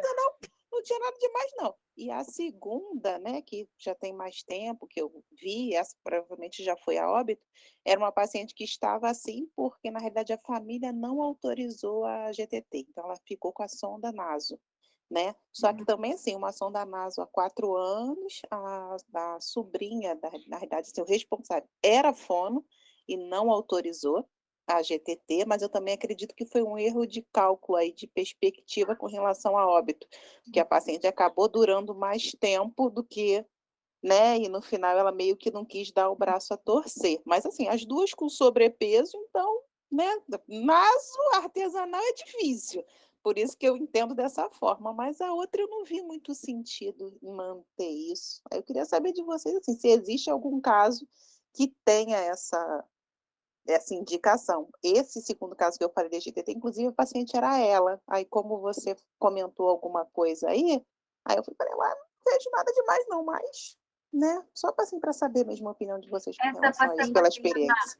em dieta integral industrializada, e a sua opinião é que fosse para caseira, é isso, né? Isso, É, isso. então, o que eu digo para você é assim, a alimentação com a dieta industrializada, você tem a garantia de que o que está escrito ali, ele vai receber, o paciente vai receber. Então, por isso que as pessoas geralmente têm a primeira opção, né, a dieta industrializada, porque você tem a segurança de que se ele precisa de uma dieta 1,5, que a cada ml tem 1,5 de calorias, e ele precisa atingir tal taxa metabólica basal, você consegue fazer exatamente aquele cálculo, e aí a nutricionista sabe exatamente o que ele recebeu. Agora, a pessoa tem que ter condição de bancar essa dieta, e hoje, pelo SUS, consegue essa dieta porque exatamente é considerado, né, uma dieta de segurança, então a nutricionista, junto com o médico, faz o pedido de alto custo e esse paciente recebe essa dieta em casa. O que acontece no SUS, nessa via, é que às vezes não recebe para o mês todo, e aí essa pessoa precisa acabar completando, né? O SUS não manda para o mês inteiro, manda para 20 dias, ele precisa completar para mais 10, ou refazer o cálculo, que não consegue suprir isso, mas seria de direito do paciente receber essa dieta, por causa dessa segurança. Mas, se, por exemplo, ele fizer uso de uma dieta caseira, ele nem vai fazer, ele nem vai atrás desse benefício, que é direito da pessoa ter a dieta industrializada. A contraindicação de uma dieta caseira é só se não tiver alguém habilitado para fazer, porque precisa de ter segurança para fazer essa dieta. Porque ela precisa estar num ambiente com uma biossegurança para não ter contaminação cruzada. E esse paciente não tem uma infecção, não tem alguma outra consequência por ele não estar usando uma dieta que foi realmente feita de uma forma adequada para ele. E aí ter, por exemplo, se você precisa ter 2 alimentos que vão dentro de uma panela de pressão, que coloca quantidade de legumes, carne, não específica para aquele paciente, aí faz 1 litro de dieta. Você precisa bater mais de uma vez, coar, porque precisa estar bem fininho, e esse paciente receber a alimentação, porque senão você pode entupir essa sonda de forma mecânica, se não tiver fininho, e você precisa fazer esse processo sem contaminar com nada que tem na casa. Por exemplo, pessoas que têm cachorro e gato, que é muito comum, precisa ter um ambiente controlado para não ter contaminação dessa dieta, precisa ter uma manipulação adequada. O familiar, idealmente, é que seja feita todos os dias, então, todo dia ter a dieta e não guardar de um dia para o outro, não ter dietas congeladas. Então, a gente dificuldade viu, né? mesmo de execução. Agora, se esse paciente, se esse ambiente for controlado e conseguir ter todas essas questões de segurança, pode ser indicado uma dieta caseira. Até mesmo utensílio para bater, né? Tem que ser o utensílio específico, não pode ser o utensílio que é usado normalmente pela casa inteira. Então, o liquidificador diferente.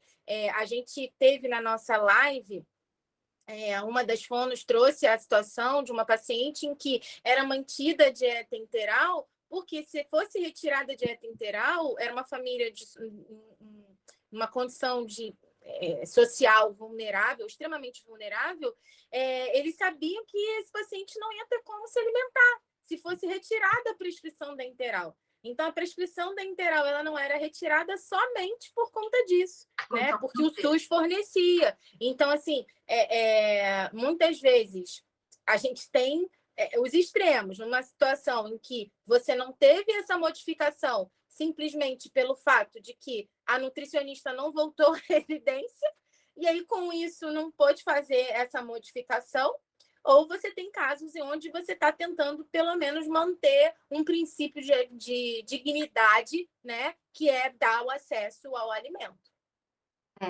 Eu acho que pode falar. Não, só queria fazer uma pergunta para você, Alessandra, só para ver se eu entendi bem. Essa dieta artesanal, então, o ideal é que ela não passe por um processo de congelamento, é isso? Porque eu vejo muito isso dentro das residências, assim, de uma forma geral, né? Para poder facilitar a administração, a pessoa prepara numa porção maior, congela e no momento de administrar vai descongelando aquelas porções, enfim, eu vejo muito isso, aí só para eu saber, né? Então, se for seguir indicação de livro, a indicação é que seja feita todos os dias. Indicação de livro. É igual agora, eu ia até responder essa segunda pergunta, o seu segundo comentário com relação à gastrostomia. A indicação de livro, inclusive, aí tem da sociedade que seria já o próximo slide, que se o paciente vai manter mais de um mês uma naso, que o tempo de livro de uma naso, de uma sonda nasogástrica é de um mês. Se for passar necessidade de mais de um mês, a indicação é de uma gastrostomia, isso é indicação de livro, né? A gente sabe que na realidade isso não acontece assim, mas tem aí o fluxograma do que a gente tem como norte. A alimentação artesanal, caseira, pode ser feita assim, congelada, porque aí tem tudo vantagem e desvantagem. A vantagem é que a pessoa vai ter um dia só e vai fazer a alimentação, vai congelar, só que ela vai precisar saber congelar da maneira correta, porque senão, se ela contaminar também no congelamento, então, assim, é tudo por questão microbiológica que a gente fala, né? Pelos princípios microbiológicos, né? E uma coisa que é importante da gente entender, que, assim, aí quando a gente vai falar da parte da cozinha especificamente, é que se você vai analisar um congelador, muitas vezes, ainda mais nesse período de calor, um local onde você tem muita queda de luz, um local onde você tem uma família grande que fica abrindo e fechando o congelador, muitas vezes você tem uma variação de temperatura do alimento que está ali congelado que propicia o crescimento de vários micro-organismos. Então, esse é o grande problema quando a gente está falando desse tipo de estratégia, que a priori é simples, mas a gente vê que no dia a dia ela é muito falível. E que eu acho que vale muito a pena, inclusive, comentar, eu atendi um paciente que iniciou o uso de uma via alternativa de alimentação pós-Covid. E ele não se adaptou com a alimentação industrializada de maneira nenhuma. Quando eu fui atendê-lo, ele já estava na 7ª dieta industrializada, porque ele tinha diarreia e não conseguia, e todos os manejos que já tinham tentado, fibra, isso e aquilo. E a filha contou que antes dele ter Covid, nos últimos 7, 8 anos da vida dele, ele tinha uma alimentação macrobiótica. E ele foi de uma alimentação macrobiótica para uma dieta integral industrializada. Ele não suportou. O que foi orientado? A alimentação macrobiótica por sonda, que é a dieta caseira. Que é a dieta artesanal que a gente está falando agora, Vanessa. E ele, só que a família organizou toda a cozinha, e conseguiu fazer um ambiente controlado, né, para ter menos riscos de contaminação, e conseguiu fazer essa alimentação macrobiótica. Inclusive, ela congelava alguns alimentos, ela fazia a cada 3 dias, usava a estratégia de congelamento, e esse paciente nunca mais teve diarreia, e esse paciente, inclusive, teve uma melhora clínica em todos os aspectos, tanto fonoaudiológicos quanto da fisioterapia.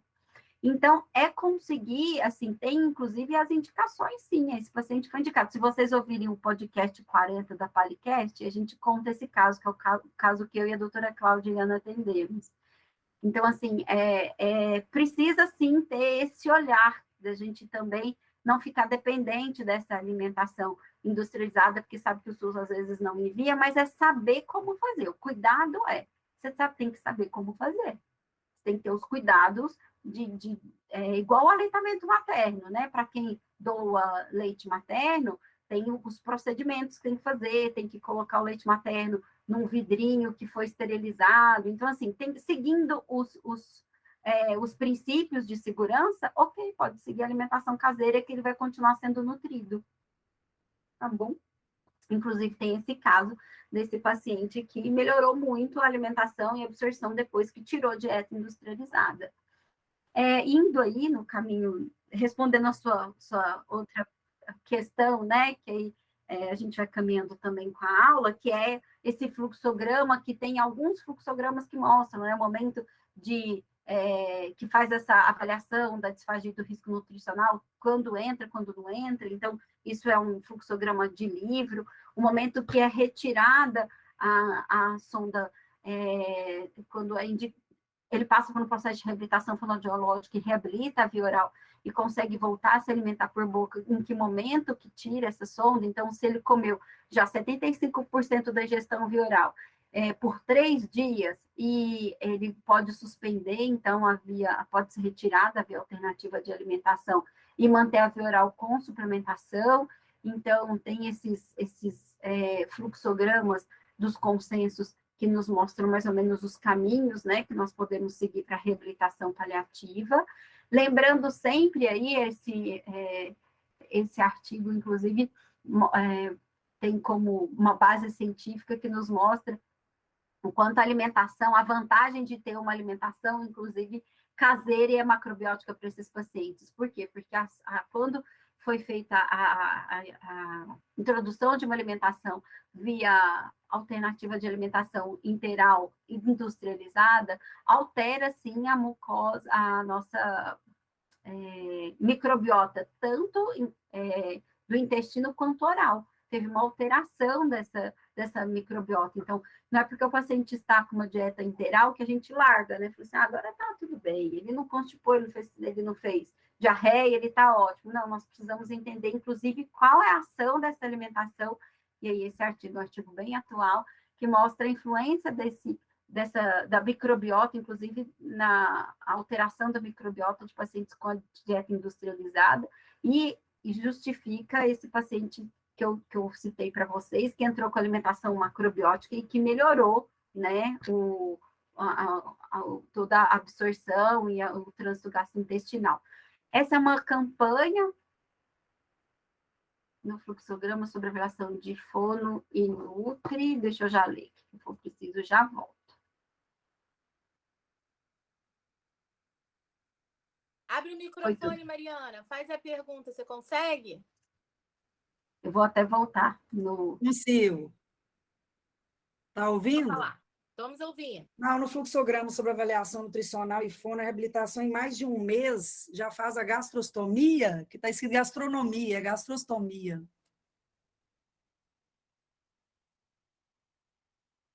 Gastronomia. Já faz gastrostomia quando a É reabilitação... isso aí. Agora, numa aula que vocês têm um gastrônomo, fica até confuso, né?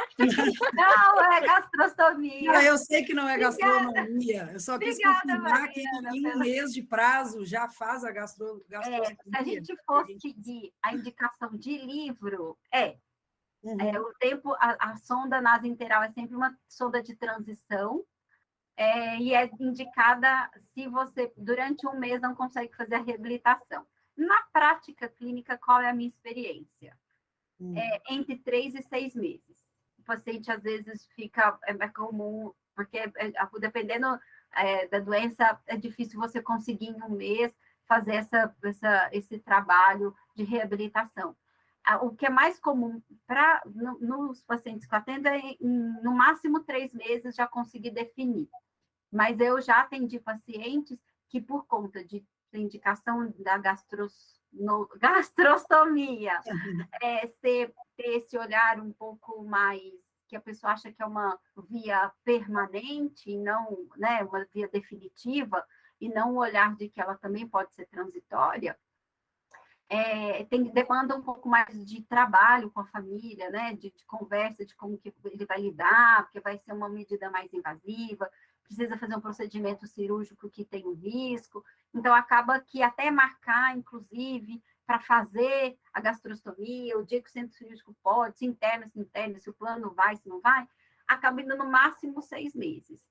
Mas a indicação acontece antes, e aí é trabalhado com a família. Mas se a gente for seguir de livro, é exatamente isso. A via de transição... Na minha prática aqui, a maioria dos pacientes, estou falando de um ambiente, né, particular, a maioria dos pacientes já vem com uma via alternativa definida, né? O que acontece e aí dificilmente você tem alta com sonda naso. A maioria dos pacientes acaba já vindo com uma gastrostomia, e aí se pensa se diante do quadro ela é reversível ou não. Então, tem sido... a gente teve uma mudança desse parâmetro no período Covid, porque se entendia que precisava se deshospitalizar os pacientes rapidamente, que talvez esse paciente precisasse de um tempo maior para recuperação e não poderia comprometer o estado nutricional, porque já havia perdido muito por conta do próprio Covid. Então, foi um momento onde a gente voltou a ter alguns pacientes que vinham para casa de sonda naso, mas a maioria deles já vem com uma via alternativa, no caso, a gastrostomia definida, e aí se pensa se existe ou não a possibilidade da retirada da mesma, enfim. Então, essa tem sido a realidade aqui no ambiente particular.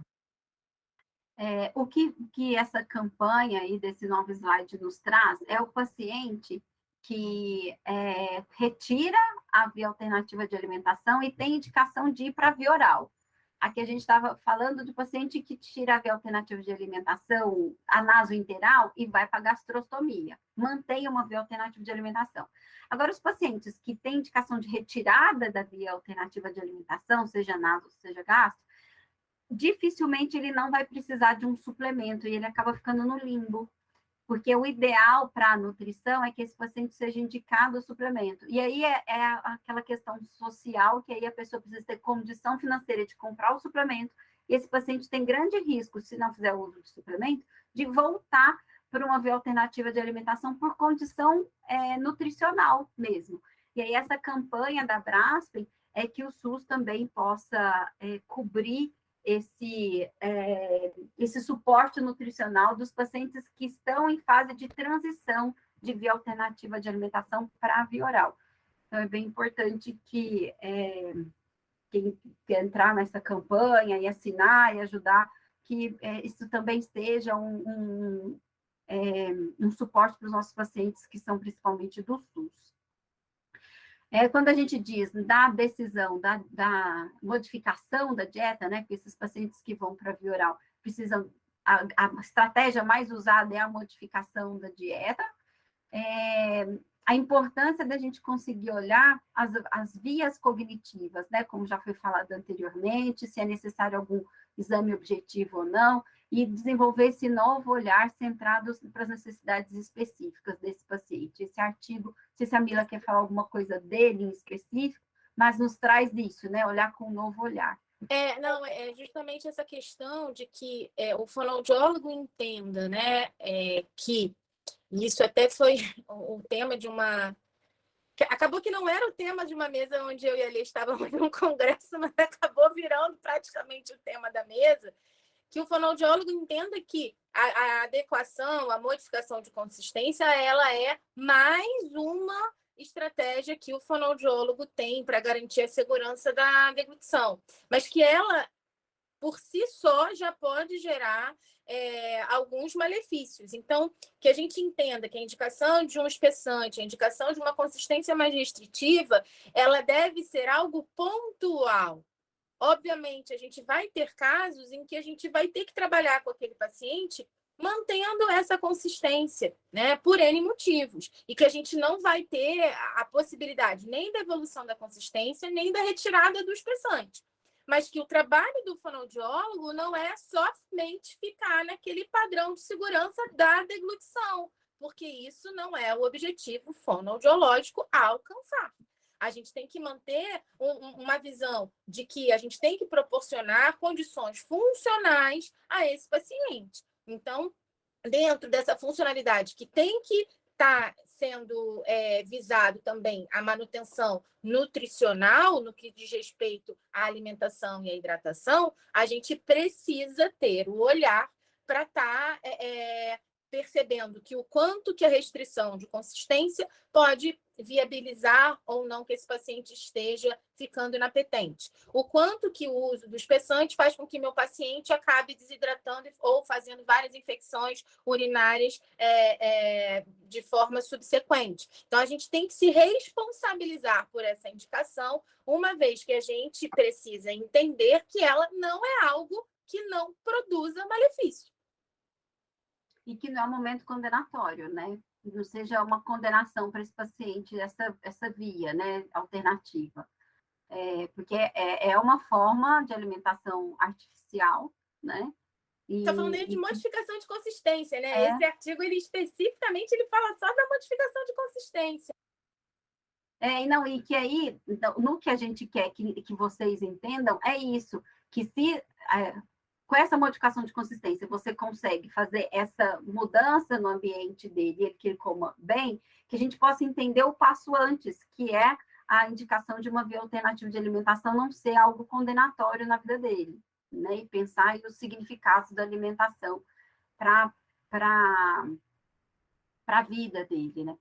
Como a gente fala sempre muito pouco de criança, a gente quis trazer esse artigo que mostra, inclusive, as perspectivas, né, na visão da pediatria, né, com relação dos riscos nutricionais, principalmente na população pediátrica, e as perspectivas que tem em cuidados paliativos. E como é que a gente vai entrando num ambiente, e até, mais uma vez, convido vocês a ouvirem o podcast não, a webinar que a gente fez na segunda, como essas questões pertinentes à alimentação na criança, muitas vezes elas acabam sendo mais complexas, né? Então, a gente vai ter o caso de pacientes que vão ser pacientes que muitas vezes nunca experienciaram o sabor do alimento, que já nascem e são submetidos a uma via alternativa. Onde você propiciar, dentro de um contexto de cuidado paliativo, que você possa evoluir ou, pelo menos, promover uma relação de prazer. Então, eu posso não ter como meu objetivo, dentro da minha reabilitação, que esse paciente vá se nutrir pela boca, mas ele pode ter prazer, ele pode experienciar o alimento, ele pode conhecer o alimento. Por quê? Numa criança, ao eu possibilitar o contato com alimentos, com sabores diferentes, muitas vezes eu estou promovendo uma adequação, um estímulo neuromuscular para eu conseguir ter uma função melhor. Essa função melhor pode muitas vezes me ajudar no gerenciamento de saliva, no gerenciamento de secreção. Aí eu tenho uma deglutição que tenha mais pressão e, com isso, eu ter menos necessidade de aspiração traqueal. Então, a gente tem que entender que através do estímulo, né, da experiência sensorial, a gente consegue promover modificação funcional. E com isso a gente tem engramas motores que numa criança são habilitados, né, e que num paciente que tem, né, um paciente mais velho, a gente está tentando uma reabilitação. Que ele já tem isso formado, né? Na criança a gente está em formação. É um artigo que eu acho que a Vanessa vai gostar, quando ela fala principalmente da questão de broncoaspiração, né? A Vanessa anterior à Vanessa de agora, porque duas Vanessas falaram, né? Isso. Sua mãozinha ainda está levantada, é para você. Sua mãozinha está levantada, já fica para você. Esse artigo mostra, inclusive, dentro do quadro de broncoaspiração, que é evidente, ele segue lá todos os parâmetros da escala de penetração e aspiração. Essa aí é a videoendoscopia, que a gente falou lá, que é outro exame que pode ser realizado à beira-leito. É a visão, né, da videoendoscopia, porque vê por cima, né?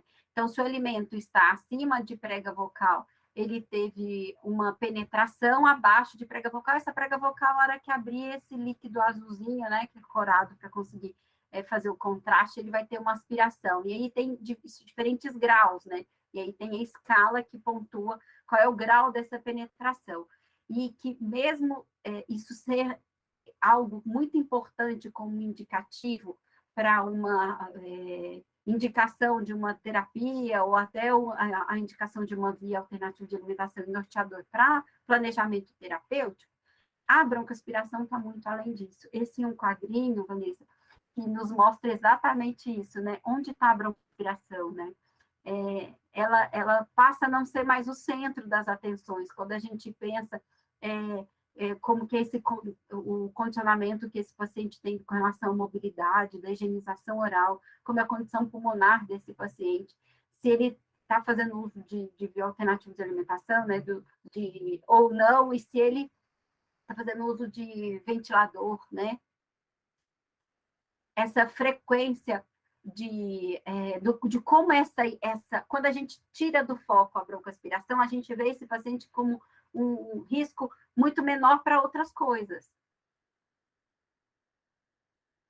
Tem um outro fluxograma? Acho que o próximo tem um fluxograma, é isso que eu queria. Você quer que já passa, né? Eu estava aqui tentando passar para frente, que meu mouse saiu do lugar. É interessante que nesse fluxograma, que é o próximo, agora que a gente vai passar, ele vai seguindo esse fluxograma no sentido em que ele vai fazendo perguntas, e você, de acordo com as perguntas, e positiva ou negativa, você vai conseguindo ir para diferentes cenários. E uma coisa mais interessante é que vocês vão vendo que é como se esse fluxograma ele se retroalimentasse, onde você consegue ter essa percepção de, a cada momento, como é que eu estou fluindo nesse contexto. Então, é um artigo que a gente sugere para vocês, principalmente para quem trabalha diretamente com essa questão alimentar, porque ele traz um olhar que a gente aqui, no Brasil, a gente está cada vez mais começando a cultivar.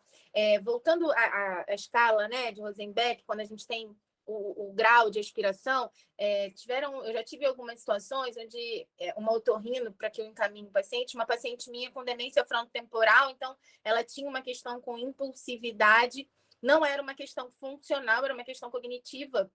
E essa paciente, por conta dessa questão de impulsividade, ela muitas vezes botava uma nova colher na boca ainda quando ela não tinha engolido. E nesse momento ela fazia uma penetração, mas ela com uma tosse produtiva, ela conseguia fazer o clareamento.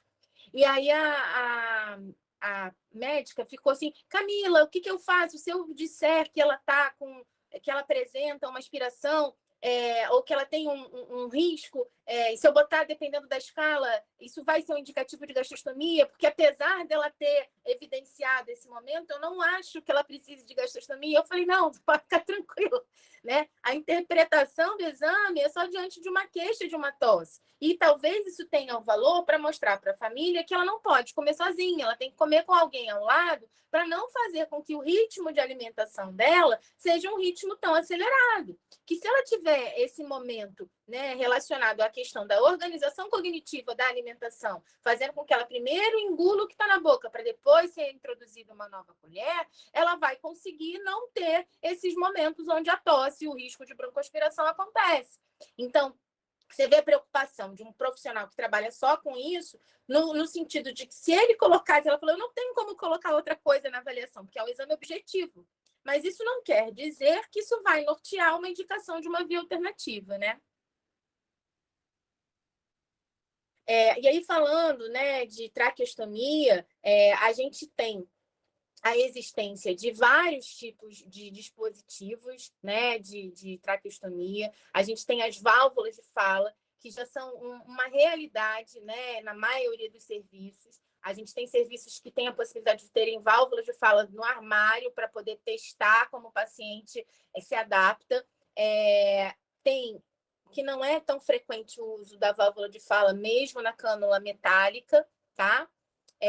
Essa válvula metálica aí, com a válvula de fala, ela é mais comum ser usada em crianças, normalmente crianças que tiveram alguma paralisia de prega vocal em adução, e aí eles precisam da traqueostomia desde muito cedo para poder se manter respirando, mas essa é mais vista em crianças. E aí, dentro da atuação fonoaudiológica, pode passar ali, a gente vê a importância de estar tendo um trabalho em conjunto com a equipe de fono e físio, para a gente estar trabalhando esse processo da decanulação. Então, todo esse trabalho de conscientização com relação à respiração, à minimização da alteração de sensibilidade que pode ocorrer no paciente, né? O reflexo, né? A questão da tosse produtiva, quando sente essa sensibilidade pelo fato do ar estar passando, como é que isso acaba interferindo na recuperação e como é importante esse trabalho em conjunto. A gente trouxe também para vocês alguns protocolos de alguns serviços, alguns exemplos de protocolos para que seja feita, né, a avaliação, tanto no que diz respeito à parte fonoaudiológica como um todo, como o caso da decanulação, da retirada da cânula.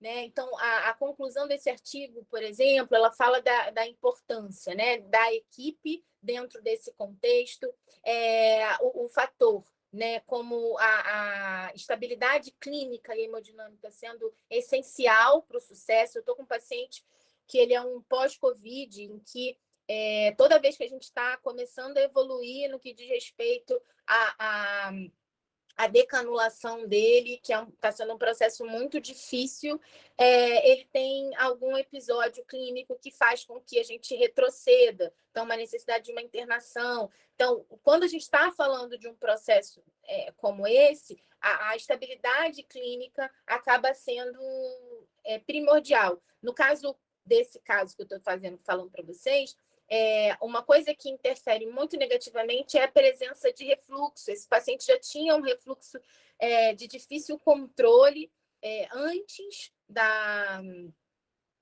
Covid. Hoje em dia, ele tem uma gastrostomia, porque quando ele se alimentava por via oral, a percepção que se tinha era de que ela era o causador da broncoaspiração. Hoje em dia, já é claro que não era a alimentação via oral que causava broncoaspiração, e sim um refluxo, mas que o fato dele ter muitas intercorrências clínicas fazia com que ele acabasse não se alimentando como precisava, não tomava as medicações. Então, a indicação da gastrostomia, nesse caso, foi importante. Mas quando a gente fala especificamente de decanulação, a gente tem uma interferência muito grande desse processo de estabilidade clínica, seja qual for o motivo, tá?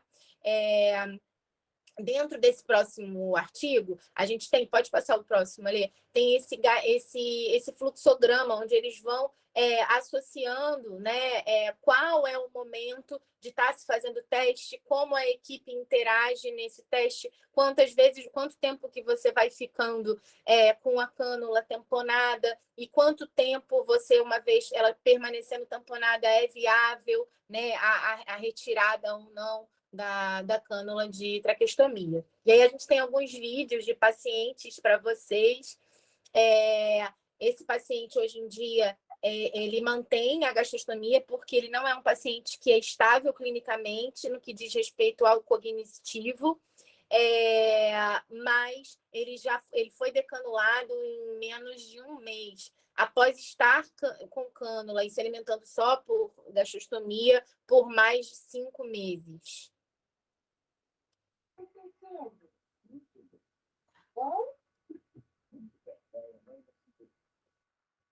Tá me filmando. Posso? Melhor aí? Será que vai passar na rede? Passa no outro, né? Como é que a senhora está se sentindo voltando a comer? Não está tentando voltar. É um treino? Saber se está comendo. Saber se você está comendo está melhor, né? Está feliz? Muito. E o senhor consegue perceber a diferença de quando o senhor não estava comendo para agora? Muita. Verdade. Qualidade de vida, não é? Embora da vida. Tirando a tosse. Está tudo muito bem. Daqui a pouco essa tosse vai melhorar, tá bom? É interessante que esse paciente ele fala dessa tosse porque ele era um paciente que ele era aspirado o dia inteiro. Ele era aspirado o dia inteiro porque ele não parava de tossir. Quando eu comecei a atendê-lo, ele não conseguia nem ficar com a válvula, porque uma vez que era colocada a válvula, ele tossia e a válvula voava longe. E aí ele ficava tossindo, por conta de um componente que tinha relação com a sensibilidade. Hoje em dia tem até algumas válvulas que você vai conseguindo dosar a entrada de ar da válvula. Então, é interessante isso no processo também de decanulação, saber que existe essa estratégia. Então, assim, ele teve uma decanulação super rápida e a modificação, no momento em que ele começou a se alimentar e a ficar com a válvula de fala, né? Para que a gente, de fato, pudesse decanular, que ele tivesse uma condição respiratória mais estável e que ele não tivesse outras intercorrências clínicas, foi fundamental. Esse outro caso é um caso de uma paciente com glioblastoma, então, e ela já tinha feito várias ressecções, já tinha evoluído era em tronco cerebral, e no momento em que a gente conseguia estar usando a válvula de fala para ela, era muito interessante porque a gente melhorava muito o gerenciamento de saliva e secreção. Então, além da gente possibilitar que, apesar de toda a alteração motora que ela tinha, ela conseguia ainda falar algumas coisas que era um momento muito importante para ela e para a família. Que meio atrapalhada aqui, calma aí. Vai fazer. Oi! Muito bom! E agora fala assim, beijo!